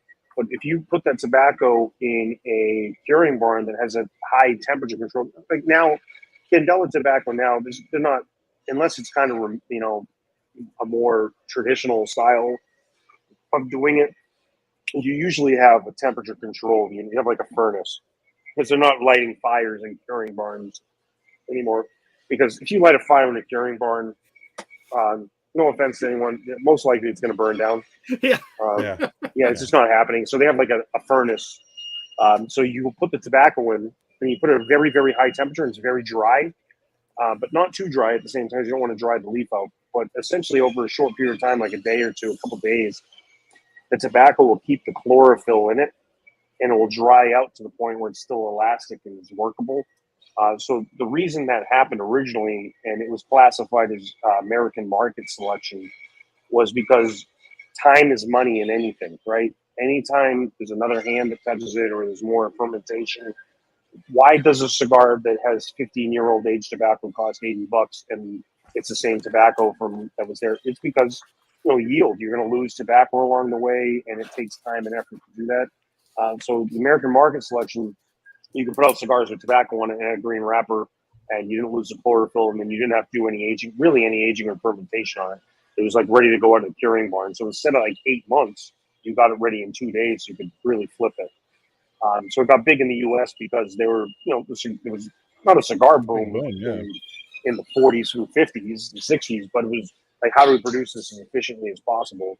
And so that's where Candela became very famous. And double Claro is another naming for it, double clear or American market selection. And the unique thing that Lido did is when the double Claro came out originally. So if you buy double Claro now, the band has it's a traditional LFD band for the modern days. It says double Claro on it. Mm-hmm. When it first came out, it said Ligero. So inside of that is the Ligero blend with a double Claro wrapper. So it's a full-bodied blend with that Candela wrapper on the top of it, where traditionally those cigars were made with milder tobaccos, just quick, get it out, make money. But now we don't have to get it out quick, make money. And by the way, 80, 60, 70 years ago, they were selling for like 2 or 3 cents. Yeah. You go ahead now, that would probably be like $3 or $4. We're going to make an $8, $9 cigar with it. So you know what? The insides are going to be great, and you're just going to have a little bit of change on the outside. And I think that's why it's been, been as regarded as it is when people smoke it. Mm-hmm. I mean, obviously, it's not like one of our top sellers, but more people than not have said this is one of the best Candelas I've ever smoked. And another one that was really good too, which was kind of around the same time, is I think Illusione came out. Hold on, was that 88? The 88? 888, yeah, that Candela, man. Which is funny because this is not a knock on Illusione. So if Dion's watching, I'm not knocking. Your cigars are made by another company. You know, like you work with them, but like your cigars are made by Aganorsa. They're phenomenal. And you got great tobacco, and he's involved in the blending. But it's funny to me that he was the one that went to them and was like, I want to make a double Claro or Candela with this. And by the way, he made a great one because traditionally what we know is the Fuente product, which is a little milder. Yeah, not a bad product. Yeah, the 858. Yeah, if you're not ready for it, it's different. When you smoke the LFD double Claro, once you light it up, after that first like minute, that flavor kind of dies down, and you're really getting the binder and filler. And Illusione did the same type of thing with their product, and hats off to him for being aggressive. I would say at the time with Aganorsa and say I want double Claro because I think ours came out shortly around the same time, but things kind of happen in this industry at the same exact time. Yeah. Everybody had round boxes like 8 years ago. Let's make round boxes. Yeah. But no, hats off to him. And he did the same type of thing. He used Aganorsa makes really full flavored tobacco, and he really, he was forward thinking on that. And same thing with Lido. It's like, let's take our full body blends and wrap this up and see what happens. And I think it was a success. Yeah, I appreciate your deep dive on that because I was going to ask you what the magic was in the filler and the blend in that cigar that makes it just stand out. So appreciate the deep dive. And mad props to you. You used a term that no other cigar, anybody in the industry besides Kerr and I have ever used on this show. And AMS, American Market Selection. I would say 99% of the companies out there don't know what AMS means. Nobody has ever used that term on the show besides Kerr and I. You know the history of it. So, so especially being a young cat like yourself, mad props for your history on cigars. Hey, man, I try to keep it real. I mean, there's a lot of showmanship that goes on out there, and I have nothing against it. And there's people that we all have great relationships with, and I really respect what they're doing. But sometimes there's just stuff that's thrown around for the sake of throwing it around. So I try to keep it as transparent as I can. And, one of my biggest pet peeves in this business is people that like, so I got like a paragraph of things I'm talking about and I'm posting online. And everything's in English, and then the name of cigar, like I'm gonna say one word in Spanish, and it's like, why didn't you say every other word in Spanish? Yeah, so like because it's marketing, it's cool. I have no issue with that. I get it, but I try to keep it as realistic as I can, and I said I'm trying to be as personally as transparent as possible. And there's nothing against those people that do that. I find it ironic and unique, and but yeah, I do hear people talk about American Market Selection occasionally, and I think it doesn't come up as much because there's a lot of candelas that have happened, or there's barber poles and things like that. So it becomes like a short, quick quip. But for us, I mean, we actually make a cigar, and it's regular production. I mean, our double Claro is something we regularly make. I tried to ask Lido to discontinue it last year, and he's like, no. He's like, I think it's great. But he goes, I'm happy. I go, it's not a great seller for us. And he goes, the places that buy it, how do they sell it? I said, they sell it very well. He's like, well, we'll keep making it. So I was like, you know what? That's a great point. And please do not discontinue. And it doesn't hurt to have that as a small part of our business, but creates a really substantial, and meaningful conversation about tobacco. So I do appreciate that. Yeah, we got Matt Tobacco watching here tonight. Looking like a stud per usual. Actually, not so much of a stud as this Jon Carney. Jonathan Carney with Florida Dominicana Cigars at the 84th annual IBCPR convention, the international trade show. We're here at the LFD booth featuring several new products and new releases from this year. My personal opinion, this is some of the most beautiful packaging that you're going to see out here in the products. That was I found that video and I'm like, that is a stud right there. I mean, that's the guy. Like you ever think about taking up running with your wife? I know she's a big runner. Yeah, huge runner. Yeah. So, man, that's hilarious. So, I started growing my hair out in probably 2017. I've been bald my whole life. I always shaved it. So my wife's probably watching, but there was this girl I was dating in like the mid 2000s, and we 2010s, like 2015, whatever. So I didn't shave I shaved my head every other day. So I grew my hair out like for a week, and I didn't shave it. So like the end of the week, she's like, I'd known her forever, and she was like, she's like, you have hair? And I'm like, yeah, of course I have hair. And she's like, I've never seen that. I'm like, yeah, I can grow hair. She's like, why don't you grow it? I was like, well, I just like it shaved. And so I feel like bald people around the world in the cigar business were like offended when I like grew hair. Yeah. They're like, you've just been shaving this. They all thought I was bald. I was much smaller than you. Yeah, like, here we go. Yeah, like Mickey Peg is like jerk. You have that, you look good and you have hair, so So I want to talk about those cigars for a second, because I just saw you posted those cigars the other day. What was that what was that selection? I think we actually have a photo. It's called the Solomon Unico. Where was that video from? Was that video us, or was that a media video? Where was that from? Yeah, that was you said the 84th annual PCA, or I must have posted that then. Okay, so you must have posted it. Back. Yeah, so you were, it was the same box. This is what you posted the other day on Facebook, or yesterday. So that was about 7 or 8 years ago. I think it was 7 or 8. You know what's so weird is that those COVID years kind of screwed stuff because it was really like 3 years. So that was probably 6-7 years ago. So the concept behind that was that our Solomon, which is that size, was always, which is a very traditional, like luxury type shape. We started doing some tobacco art, and we had a roller at the time that was really involved, and now we have 2 different ones. The guy that kind of worked with us at the beginning of the concept was with us for a couple of years and then started his own thing. And strangely, you had an ad on here for Jake Wyatt, right? Yeah. I think when he left us, he went to go work for the factory that was making Jake Wyatt, because they did some stuff after the fact.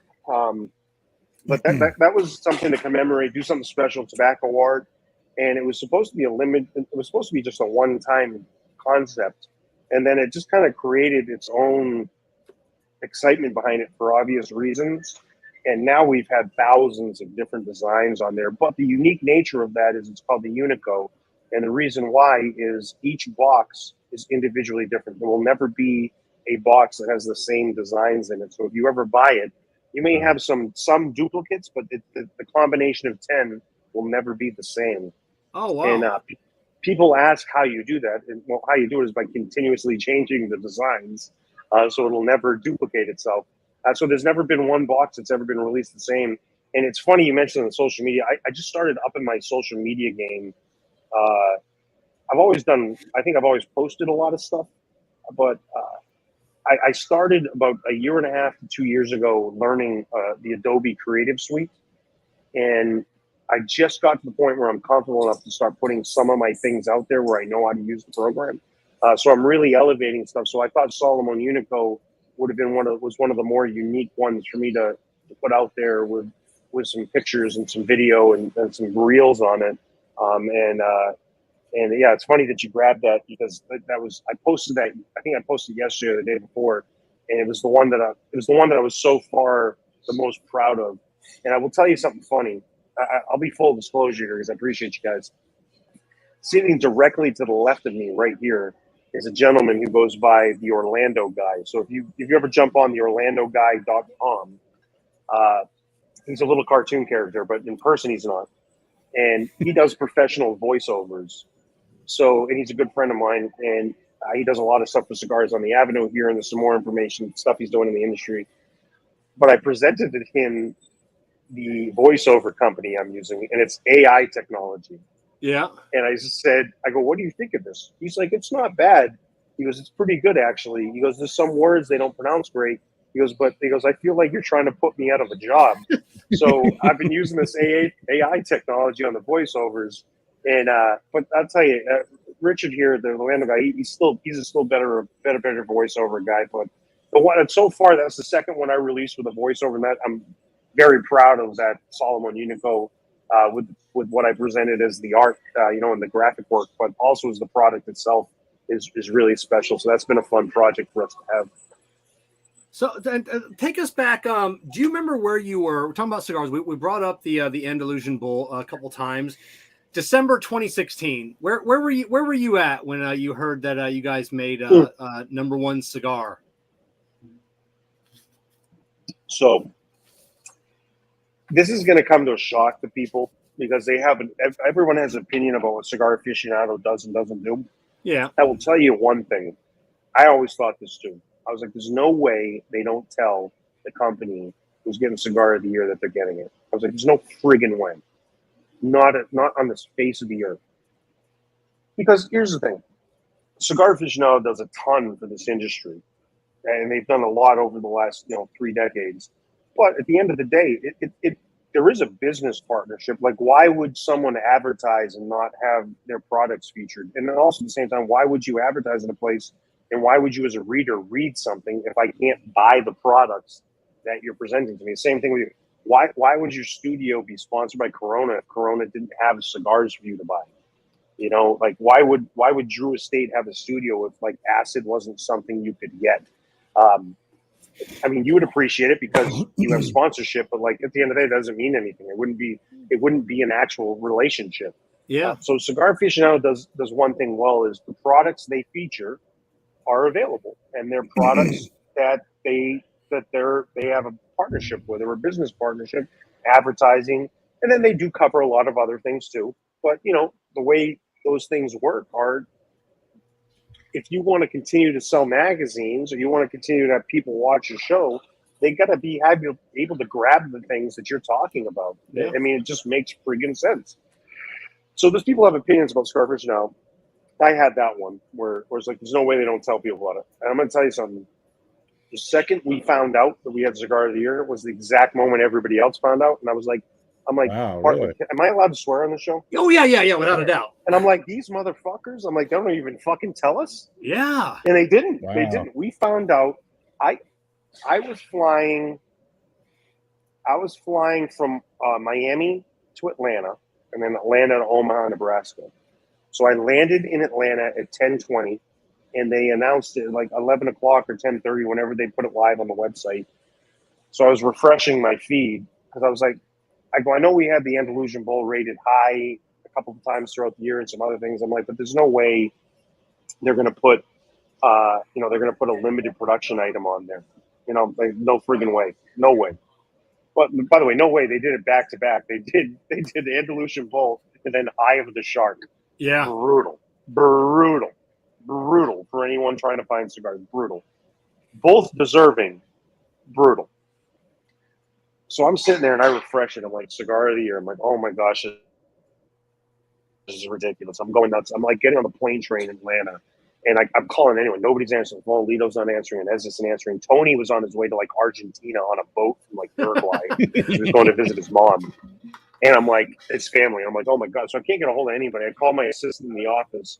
So I finally, like about 10 minutes later, get a hold of Lito. And I'm like, Lito, have you seen? He's like, oh my God, yes, I saw her. He's like, I just talked to Inez. He's like, oh my gosh, this is crazy. And I'm like, he goes, where are you? And I'm like, I'm going to Omaha, Nebraska. I'm about to get on an airplane. And he's like, he goes, go grab a drink before, something nice. He goes, I'll pay for it. So I was like, all right, perfect. So I went and grabbed a drink. I said, congratulations. It was a big accomplishment. And then, but yeah, I was on an airplane, man. I was just about to get on an airplane, and I was flying to Omaha, Nebraska. And the moment I landed in Omaha, I went right to a cigar shop, and the owner and the manager of the shop, we sat down, and just three of us had a cigar. And we fortunately had some Andalusian Bulls. Because I'll tell you, we didn't have any, man. We had none. You didn't have any. I couldn't get one for an entire year. And I was going back through the Cigar Aficionado list, all the way back to 2004. And I would say the Andalusian Bull, out of all the, other than the Cubans that people have a hard time getting, that's the only cigar that has never not been in demand. The Shark was like 3 years, like that was in high demand. Now you can find the Shark more often than anything else. You're paying MSRP for it. The Bull, though, you're never paying MSRP ever. And you can't ever find it. Like I get these emails from all the big companies, like everybody else does, and it's always, hey, if you buy our sampler of this, you get one bowl for free, you know, and it's always, they're never selling the bowls. They're always, you get one for free if you buy all this other stuff. You know, why is that cigar still so hard? I really have no idea, because there's a couple, I'm appreciative of it. There's a couple of interesting things. You mentioned the Eye of the Shark. I mean, the Eye of the Shark was a cigar prior, you know, several years. I mean, it's something they made, and the shark size was always unique. But I feel like, I for a couple of reasons with the Eye of the Shark, like I think Opus X kind of overshadows it to an extent.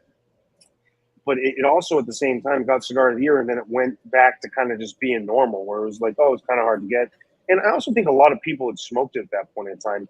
When Andalusian Bull got Cigar of the Year with Cigar Aficionado, it was only in about 40% of our accounts, and we were only making 500 boxes a month at most. So we weren't overproducing it, and we didn't hammer it down people's throats.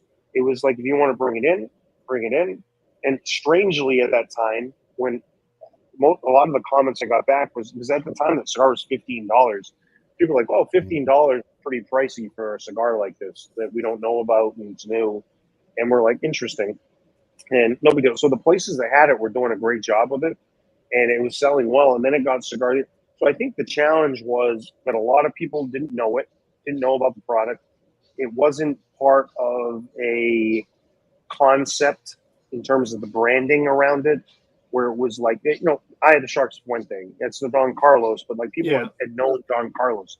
There's no other Andalusian Bull sizes other than the Goldens now with the NFT project we did, which I'm sure we'll ask some questions about. But I think it really was the point of situation where people had not seen it. They hadn't really tried it. And then it had a lot of recognition. And by the way, it's a really good cigar. So then people smoked it, they liked it, then they couldn't get it, and the price point's still pretty reasonable. And then it blew up because we tripled production on this. Like, it's produced 3 times more than what it was 8 years ago. And so it's just a perfect storm. It's a very good cigar. We stayed as consistent as possible with it. And just not a lot of people smoked it. It's also accessible in terms of flavor profile and body to a large amount of people. So you got the people that want rare stuff that they can't get, so they want that. So you play scarcity and supply and demand with it. Then it's also good. So then at the same time, it's good. So somebody smokes it, like, I like that. And it's under $20. You know, it's under $20. And a lot of the new cigars coming out now, even with us, we're releasing things that are very high end. And, you know, $18 is a very good deal on a cigar you can't get. Yeah. You know, if it's available. So I think it was a perfect storm. And you know what? I will say, too, we just never overproduced it. And this is not to knock on Alec Bradley by any means. But when the Prensado hit Cigar of the Year, they overproduced it. They overproduced it to the point where Alan Rubin had to take an ad out in Cigar Aficionado and apologize for overproducing it. And again, I'm not knocking him. Hats off to him. They've had a lot of success recently, but also hats off to him for recognizing that they did that. But, you know, I guess I'll say something controversial. I mean, he could have avoided the apology just by being like, hey, you know, we didn't want to make 5 million cigars of this, but we did because, you know, the money was there. And I don't think that was the goal, but obviously the production side of it couldn't keep up. So we never overproduced it to the point. We tripled it, but we never overproduced to the point where the whole product changed. And, you know, like I said, I'm using it as an example. I'm not bad-mouthing it. Yeah. I appreciate where they are, but those are factual things. He did take out an ad in Cigar Aficionado and apologized. So the magazine that gave them Cigar of the Year, the ad was there. We didn't have to apologize about it. You know, are there issues from time to time with both? Yeah, sometimes the wrapper cracks and then we replace it. You know what I mean? But like, no, I didn't have to apologize. The whole blend changed, and you know, and I'm sorry that I sold 5 million of these, but you know, and 3 million of them sucked. That was not something we had to do. Oh, exactly. But yeah, and I think more people appreciate that. You know, it is what it is. You grab them when you get them. Christopher Walmart did say his local shop, when they do get them in, they do have them at MSRP. So kudos to your local shop. You know, I remember being at Corona, Tampa. You know, they were stocking sharks probably about 2 years ago. And Tommy, you know, I'm like, hey, Tommy, what, you know, is that the shark? And he's like, yeah. I'm like, hey, what do you guys get for that? And he goes, I don't know, whatever MSRP is. You know, I'm like, wow. You know, I will say this, man. So Corona is where I started smoking cigars. Okay. it's well known. It wasn't part of the story earlier just because we kind of went around it, but Corona's always been like my home of cigars. And I've known Tommy, who runs the Tampa store now, but he's one of the most gifted wine guys, spirits that I've ever met in my life. I've known him for almost 20 years. And man, Corona's my home. I will tell you something about Corona, which is amazing. They're one of the most fair companies on the planet, not just on how they treat the consumers. They treat their vendors the same way. They're very, very fair.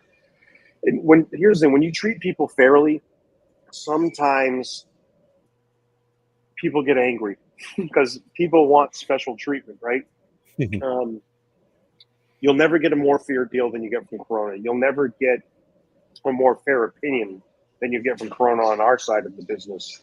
I really appreciate that about them, which has been a fun thing in the dealings that I've had with them now since I started smoking there. And now I deal with them as one of our top customers in the country, on the planet. And they really are just a great retailer. And it's not because their advertisements on here. I promise you that. It's not because I live in Orlando.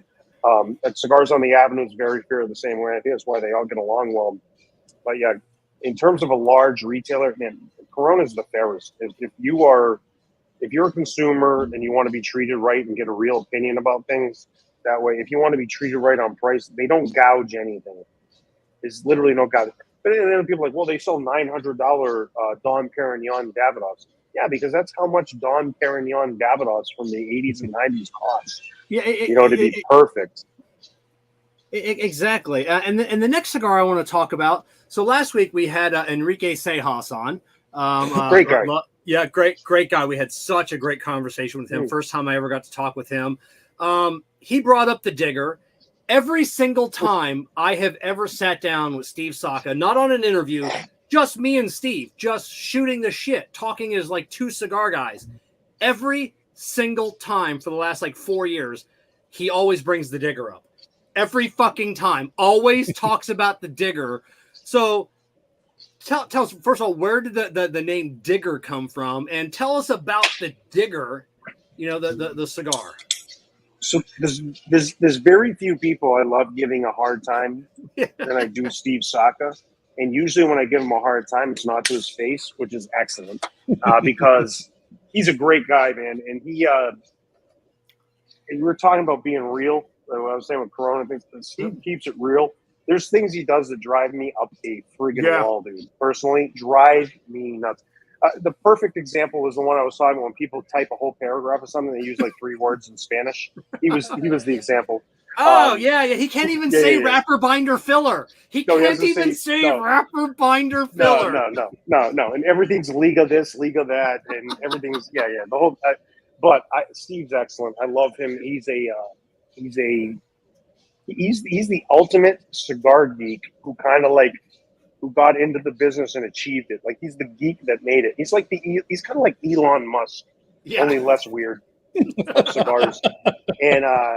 And Steve, it's funny. I don't know how familiar Steve really is with LFD because most of his career has been focused around the stuff he did with Drew and then what he's doing now. And by the way, that's pretty time consuming doing both of those things that he's done. But he does pay attention to certain things and outside of his business. But I think he does a great job of focusing on his business at the same time. Which is needed because he's the top, right? But the Digger, what was the context that it came up in?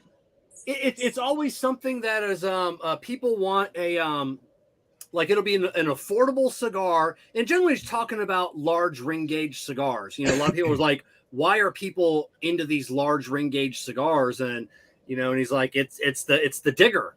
The Digger started this. It's a large ring gauge. People get a longer smoking experience, and you're not paying 3 times as much for a cigar 3 times as big.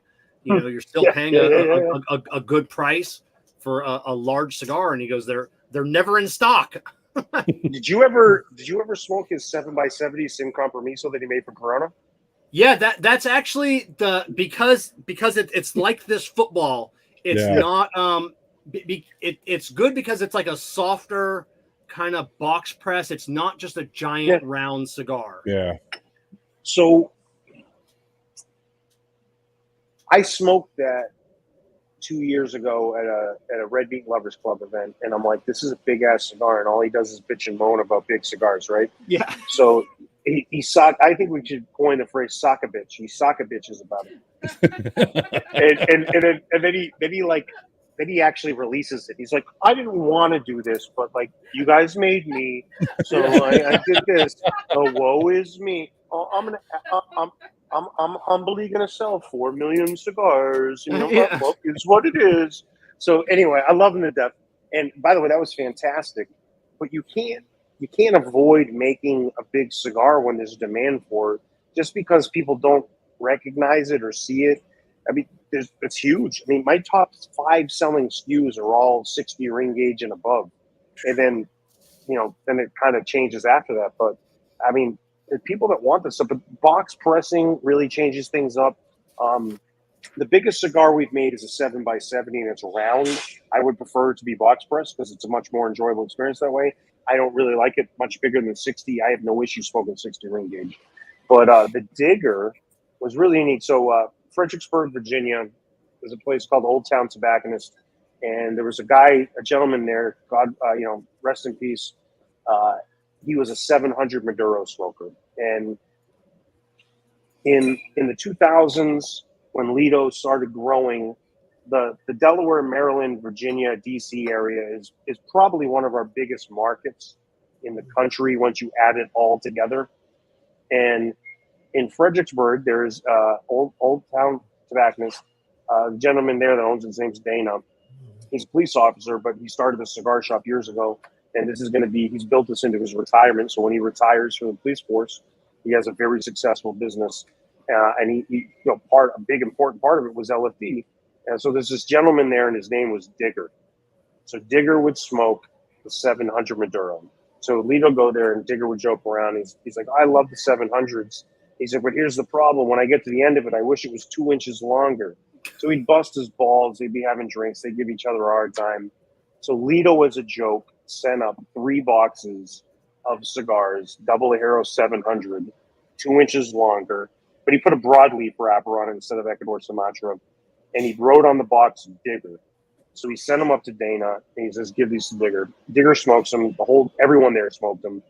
And they were like, these were excellent. These are the perfect size. Digger obviously was like, this is exactly what I wanted, an extra 2 inches. So they called up and they said, can we get more of them? And he's like, for what? This was like a joke. And he's like, no, we loved them.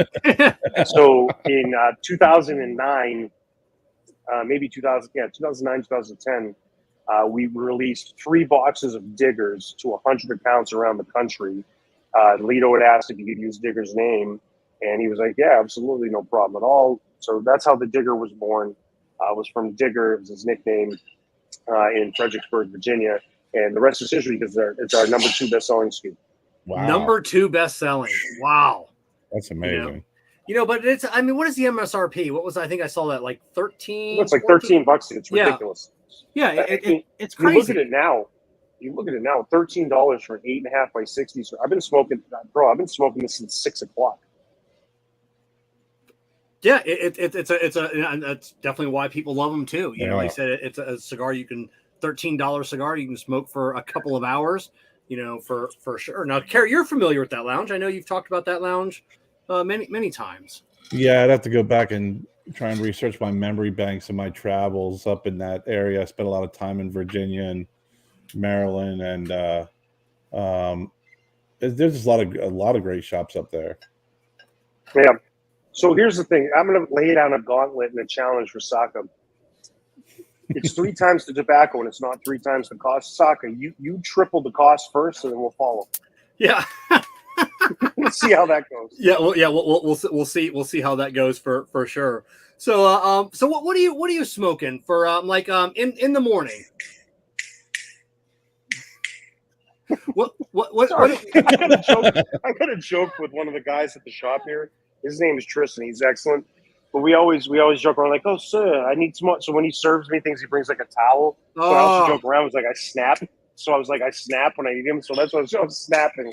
Oh, Kevin does that from time to time, and then we don't have a host anymore because Jessica knocks him out. That's it. She brings me down. Sorry, what was the question? So you're what is a Jon Carney? What are you smoking for breakfast? And then what is your go-to after just your general winding down the evening cigar? And then what's your first thing in the morning cigar? So you know what? It's funny. The last few years, I smoke a little bit less than I used to. And one of the main reasons is so when we go to the Dominican Republic, so like 2 weeks ago, I was at the Pro Cigar Festival, and I was smoking 7 or 8 cigars throughout the day. And once you get to a certain point, like you're just smoking because you're in the environment, right? Yeah. That's what you're doing. It's not habitual. It's just hey, I'm at a cigar dinner, so I'm going to smoke a cigar at cigar dinner. Like, it makes sense. But a perfect day for me is 2 to 3 cigars, and very rarely am I smoking at breakfast. And which would be funny if I do smoke at breakfast. By the way, I like to smoke when I eat. Like, I like to have smoking when I have dinner. We went and did a friend of mine's birthday here. Dan, he also works at Cigars in the Avenue. He's off to the side. We did his birthday a week and a half ago, and we went to Charlie's Steakhouse I Drive, and you can smoke there outside. And when you have dinner, so we smoked the whole dinner. So I do enjoy smoking and eating at the same time. But it's funny, for breakfast, I prefer fuller bodied because I want more flavor. I'm waking up, my palate's alive, so I tend to smoke a little heavier. This isn't a heavier cigar, but it's heavier on the flavor. A perfect day for me would be starting my day with our 1994 that uses Mexican San Andreas wrapper. It's more medium bodied, but it's real rich on the palate, very clean, flavor's full, but it's not going to kick my butt. So I really do prefer something in the morning fuller. So if I was picking LFDs, 1994 is my start to the day. In the middle of the day, I would go a little more medium bodied, medium, maybe mild. I smoke a ton of our Reserva Special line. And then at night, it all depends on what's going on. Like tonight, I would normally smoke, I probably would have normally smoked a Cameroon if I was just hanging out at the lounge. But I was going to be here for a bit, so I picked something a little fuller bodied with double Ligero. But my favorite go-to line, which fits every breakfast, lunch, dinner, is Cameroon. I love Cameroon tobacco. And our Cameroon offerings are traditionally a little higher priming tobaccos and just fuller bodied and fuller flavored. So they're just a little bit, the wrapper's a little more rustic. It's a little more thick. It's just gonna have a little more pronounced flavor.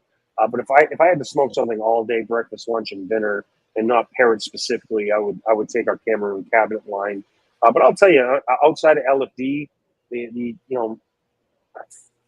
a Padron 3000 Maduro is one of my favorites, and 1926 48 Maduro is one of my favorites. So if I was going to do 5 cigars a day and line it up, 1994 for the morning, Padron 3000 for lunch, Reserva Special for second lunch or tea time, 26 Maduro for dinner, and then ended off with a Cameroon cabinet to cleanse the palate. Now, is there a cigar that you guys have made in the past that you no longer make that you're like, we need to bring this back, if anything, just for me? I don't know why you're asking that question, but the second you asked it was immediately something that came to mind that I've made pretty public. We have a limited edition line that we make every 4 to 5 years called the Factory Press. And the one that, if it could be recreated, by the way, I have a box of these and they're hidden. And I won't tell anyone where they are. But the Factory Press 2, which was from 2006, is my favorite LFD ever. And if there was some way to duplicate that specific cigar, that would be the one. Factory Press 2. And anyone that knows me closely knows that that's the cigar that I would pick. And that is, I have about 80 of them left. And I said they're hidden, and they don't come out that often anymore. But yeah, Factory Press 2 was the one for me. That's it. That's the cigar. They're so good to me. I don't have it. The place they're stored is not in any. I have it stored in a very, very private place that I don't own. I don't own the place, and they're there, and I have access to it. And occasionally, I have none in my humidor here in Orlando. I have 5 of them in my humidor up in Maine, just 5 of the cigars. The other 80 are hidden in a very disclosed. It's like a safety deposit box of cigars.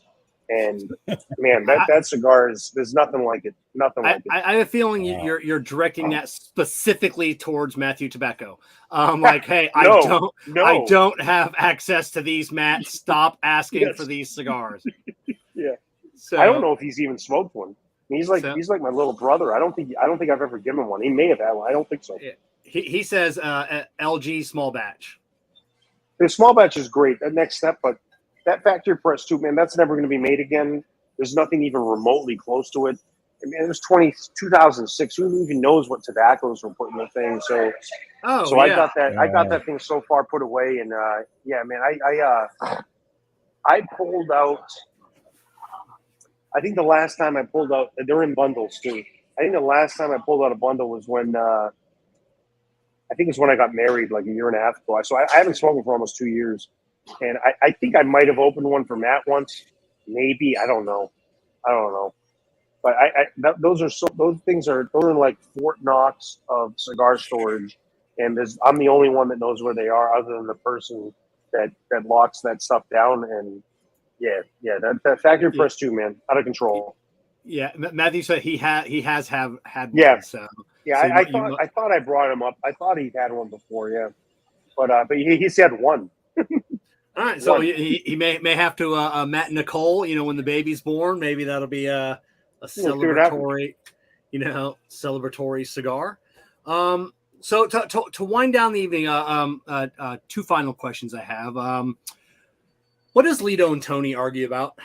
I see them great father-son duo, and but you could tell, like, sometimes when they're in an interview together, there's like they both want to like just dig at each other a little bit. I get that. What are those two arguing about? You know what? I don't think they argue that much. You know what's funny? I know Tony would. He has a lot of respect for his dad because it's his father. And I have a lot of respect for his dad too.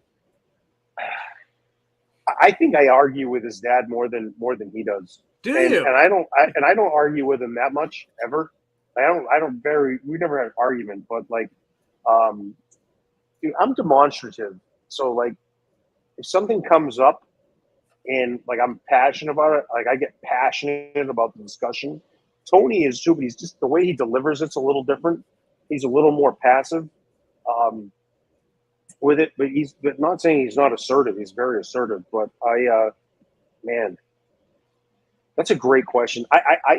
I've never once. This is very unique. I've never one time seen a family member argue with another family member in the entire company ever. Wow. Ever. Really? 13 years. And I'm not just saying it. I've never seen Lito and Inez argue. I've never seen Tony and Lito argue. I've never seen any of it. Never. Not once, dude.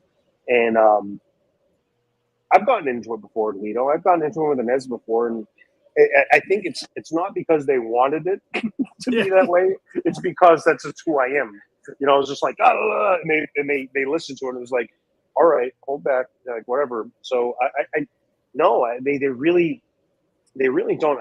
Whatever they have an agreement internally together, or however how they handle things, they really do handle it well, and I think that's why the business has been as successful as it has. And the same thing with Tony, like, there's always disagreements, but it never turns into an argument. Even with them, if I get heated about something, they're very calm and organized about it. And no. Yeah, I could see you getting, only because you're the middleman. You're the one that you catch it from the factory side, and you catch it from the retailer side. You're the guy, that has to make, all of this work. You're the guy that has to make the limited, hey, we're running short on these, make it work. Then the retailers, hey, we're short on these, make it work for me. So yeah, I could see you having to be the way I describe it is on a trade show level. So Kevin, you go to the trade show and my people that are in my position are in the most unique position at that trade show, because every single person I interact with, I either work for, that person either works for me, or they're my customer. Yeah.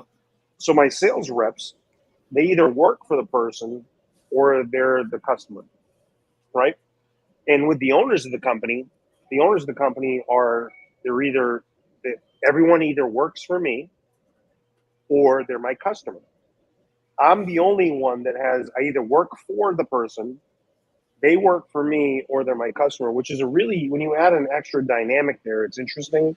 But no, I'll tell you, man, they really do, they really do manage it well. And I've literally, in 13 years, I've never even seen an argument ever. I mean, I've seen difference of opinions, but it's such a level of respect that's huge. And as I said, I get excited. So if something comes up, I'll get excited if I disagree with it. And even then, like, they're just very even keel about it. And if they ever have disagreements, I've never seen it. And so if you ask that question, what Tony and Lito disagree about, I don't know. You know what? I think probably the biggest argument that I have would be if I started an argument about which one of them, what they disagree about. You know, you guys don't disagree about anything. No, they certainly do have differences of opinions, and there's been things, this thing's off and on, but that level of respect they have is very admirable. And I'm not just saying it because they pay my paycheck. It's fascinating to me how it just never goes in a spot where it shouldn't. And I do not have any idea how they do it, because my wife and I are very similar. My wife and I love her to death. The fact that one of the main reasons I love her is because she's willing to fight. She's a fighter. I love it. We go after each other very passionately, and like 5 minutes later, it's like, that was stupid, and yeah, that's fine. But I love that they got such a unique thing. They never show it, and it's literally a business built around respect, and it's very unique to see. So right on. And one last question: when you go down and see Tony, or when Tony comes up to see you, what are you guys doing? What kind of shenanigans you guys getting into? Not as much as we used to. I'm married now. I got a kid, and I still get into some shenanigans, but it's controlled. Most recently, Tony was up here in Orlando. We did the launch here at Cigars on the Avenue of the Golden Andalusian Bowl Golden Lucky Number 7. That was there. Yeah. Oh, okay. Yeah, it was right here. Yeah. And right behind me is the display.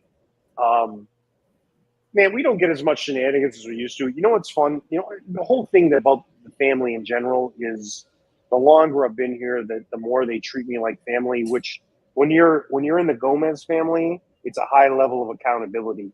I kind of wish sometimes that I wasn't treated as much family as I used to be, because it's accountability. And I think that's why what I just talked about is they hold each other accountable, and daily, hour to hour, if something comes up, it's, this is what the expectation is. It's not sugar coated. Like today, there was something I was taking care of and I forgot about it, and I had tons of stuff going on. Lito just texted me. He goes, "Hey, I know you forgot." He goes, "You forgot about this," and I was like, "Yes, I did. Thank you." He's like, "No problem. Boom, done. I got it done. There was no issue." So it's just a level of accountability. So I'll tell you, like, with with that, you build like real family. Like Lito Jr., who's now getting involved, and he's like my brother, but at the same time, we have that business discussion, because the business and the family are the same thing. Yeah. And I'd say the same thing with Tony, man. It's family, but it's business focused, and you know the boundaries. And as I said, with shenanigans, we don't get it as many as we used to. But there's a story that's not made for YouTube. There's stories that are made not for YouTube that we could talk about. But yeah, no, the shenanigans are slowed down, and I really do appreciate the way that the whole thing operates. And I said, when he travels with me, it's like traveling family, and same thing with Junior. And the future's bright, and it's a really positive spot that they built this in. And it's because of Lito and Inez and the way they handle things. And those two topics are both related. This question and the previous, that it's that way because of what they built. Oh, right on. Kerr, any final questions, comments that before we let Jon go for tonight? The cigar was fantastic. I'm still awake. Did knock me on my ass. It definitely, but when I got midway through, it got real spicy real quick. I mean, it was really rich and leathery and had some spice to it, but halfway the pepper really picked up. But really appreciate your time. Thank you. It's great walking down and traveling your path with you, and nothing but great fortune for you and the company. Right on. Now, are we going to see you this weekend? Great Smoke? No, it's just funny because so we will not be at the Great Smoke. It's not because we don't like the Great Smoke, and it's not because we don't have a great relationship with Smokin. Because I've had people email me this. They've said, "Hey, why aren't you going to be at the Great Smoke?" Blah blah blah. This, that. So we have a very special project that we're doing with Abe this year, and the limited nature of what we have for availability of product. The Great Smoke is a huge celebration. It's one of the best events out there, if not the best. And Abe reached out to us and he said, "Hey, this is growing. This is huge." He's like, I love LFD and I love you. And he's like, I want to make sure we focus on this the right way, but I feel like you might get lost in the celebration of what we're doing. And I said, that's no problem. But I said, I do this event because we appreciate you.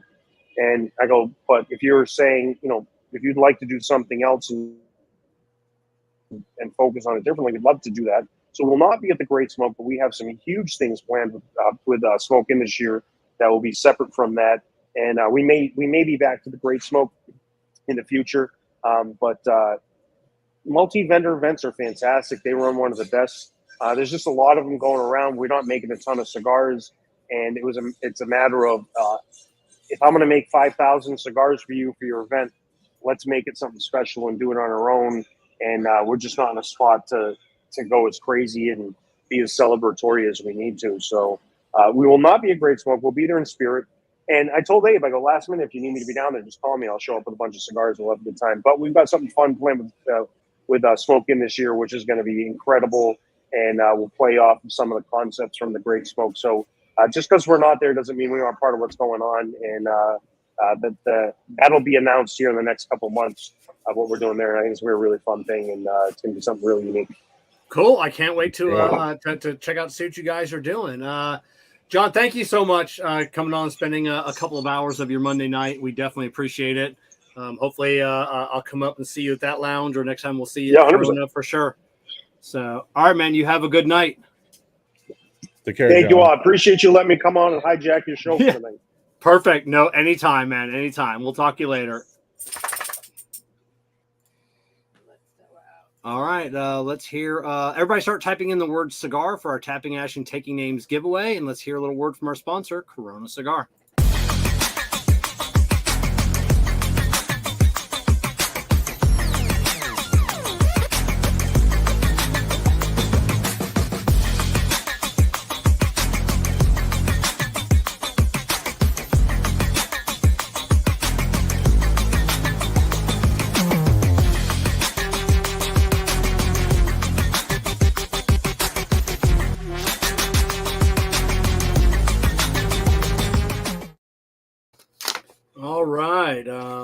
Man, what a great guest, man.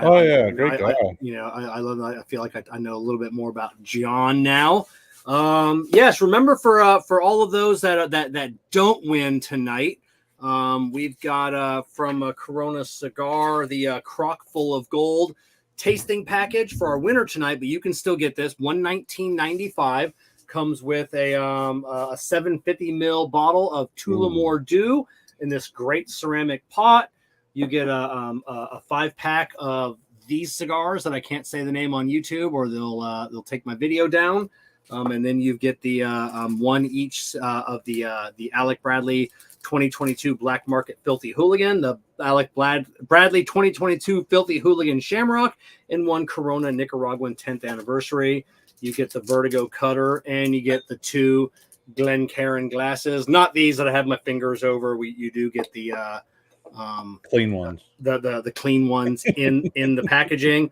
Remember that we do have on cigarprop.com the new our cool new AR-15 torch lighter, and in case somebody hasn't bought it yet, if you're looking for some vintage LFDs, we do have this box of LFD on trashpandacigars.com.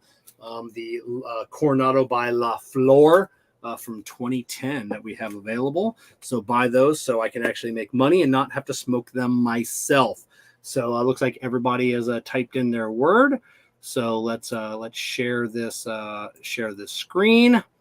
I would encourage people not to buy it because you did say that you'd smoke them with me, but I'm not a selfish bastard like that. And would like to see you make some money on it. All right. So let's see who I've got. Roger Frazier. All right. Frazier. All right, a fellow Buckeye. I didn't know Roger was on tonight. I haven't seen Roger in a hot minute. So congratulations, Roger. Send me an email, Kevin@cigarprop.com. Next week, we finally, after like 2 years of just begging and really begging and pestering like once a month for 2 years, we finally got Sean Williams, brand ambassador for Cohiba Cigars on. I really don't know anything about Sean. I can't wait to start digging into his history and finding out, how he came up. I heard he's got a great story. I don't know it. And we'll be talking with him. Make sure you're following LFD Cigars, Jon Carney. It's in the video description below, the podcast description if you're listening this via podcast. Make sure you're following Cigar Prop producer Jessica Kerr Viajante of Stogie Road Cigars. All of our social medias are in the links below, as well as the social media links for all of our partners for the show. JC Newman Cigars, CigarMedics, Amendola Cigars. We are the Muscle. Jake Wyatt Cigars, Illusione Cigars, deep in flavor, deep in your mind. K by Karen Berger Cigars, Corona Cigar, and of course, Drew Estate and Experience Acid. Kerr, sign us off for the night. Great interview. Great. Oh dude. My God. Just I smoked LFD. It makes me want to go out and buy more and try more. It really has, because I've smoked them. I've walked by the aisle. I've kind of looked at them and kept moving because I know they're good cigars. It makes me now. Next time I go into my humidor at a cigar shop, I'm going to be stopping in and trying some more. It is now that I have that little bit of a little better connection, it does make me want to smoke more of those cigars. I can't wait to smoke this the TAA, the 50th anniversary Oro with the chisel tip, which we never got into the chisel tip. LFD was actually the first company to have ever had a patent on a like anything that has to do with a cigar, and that was for the chisel tip. Yeah. All right. We will see. My words of wisdom of leaving it tonight is, you heard Kevin. He's, he has some very rare and special LFD. So don't let the boy, sleep out in the rain because he doesn't have enough money to put a roof over his head. Buy the LFDs from trashpanda.com, please. Yes, and make sure you go over to VSRCigarFam.com and pick up the Vice Versa by Fratello Cigars. Kerr still has a few of those left, so definitely pick those up before they're all gone. And then when he's out, definitely check out FratelloCigars.com and for your local brick and mortar near you that is stocking those cigars. And we'll see everybody next week. Yeah.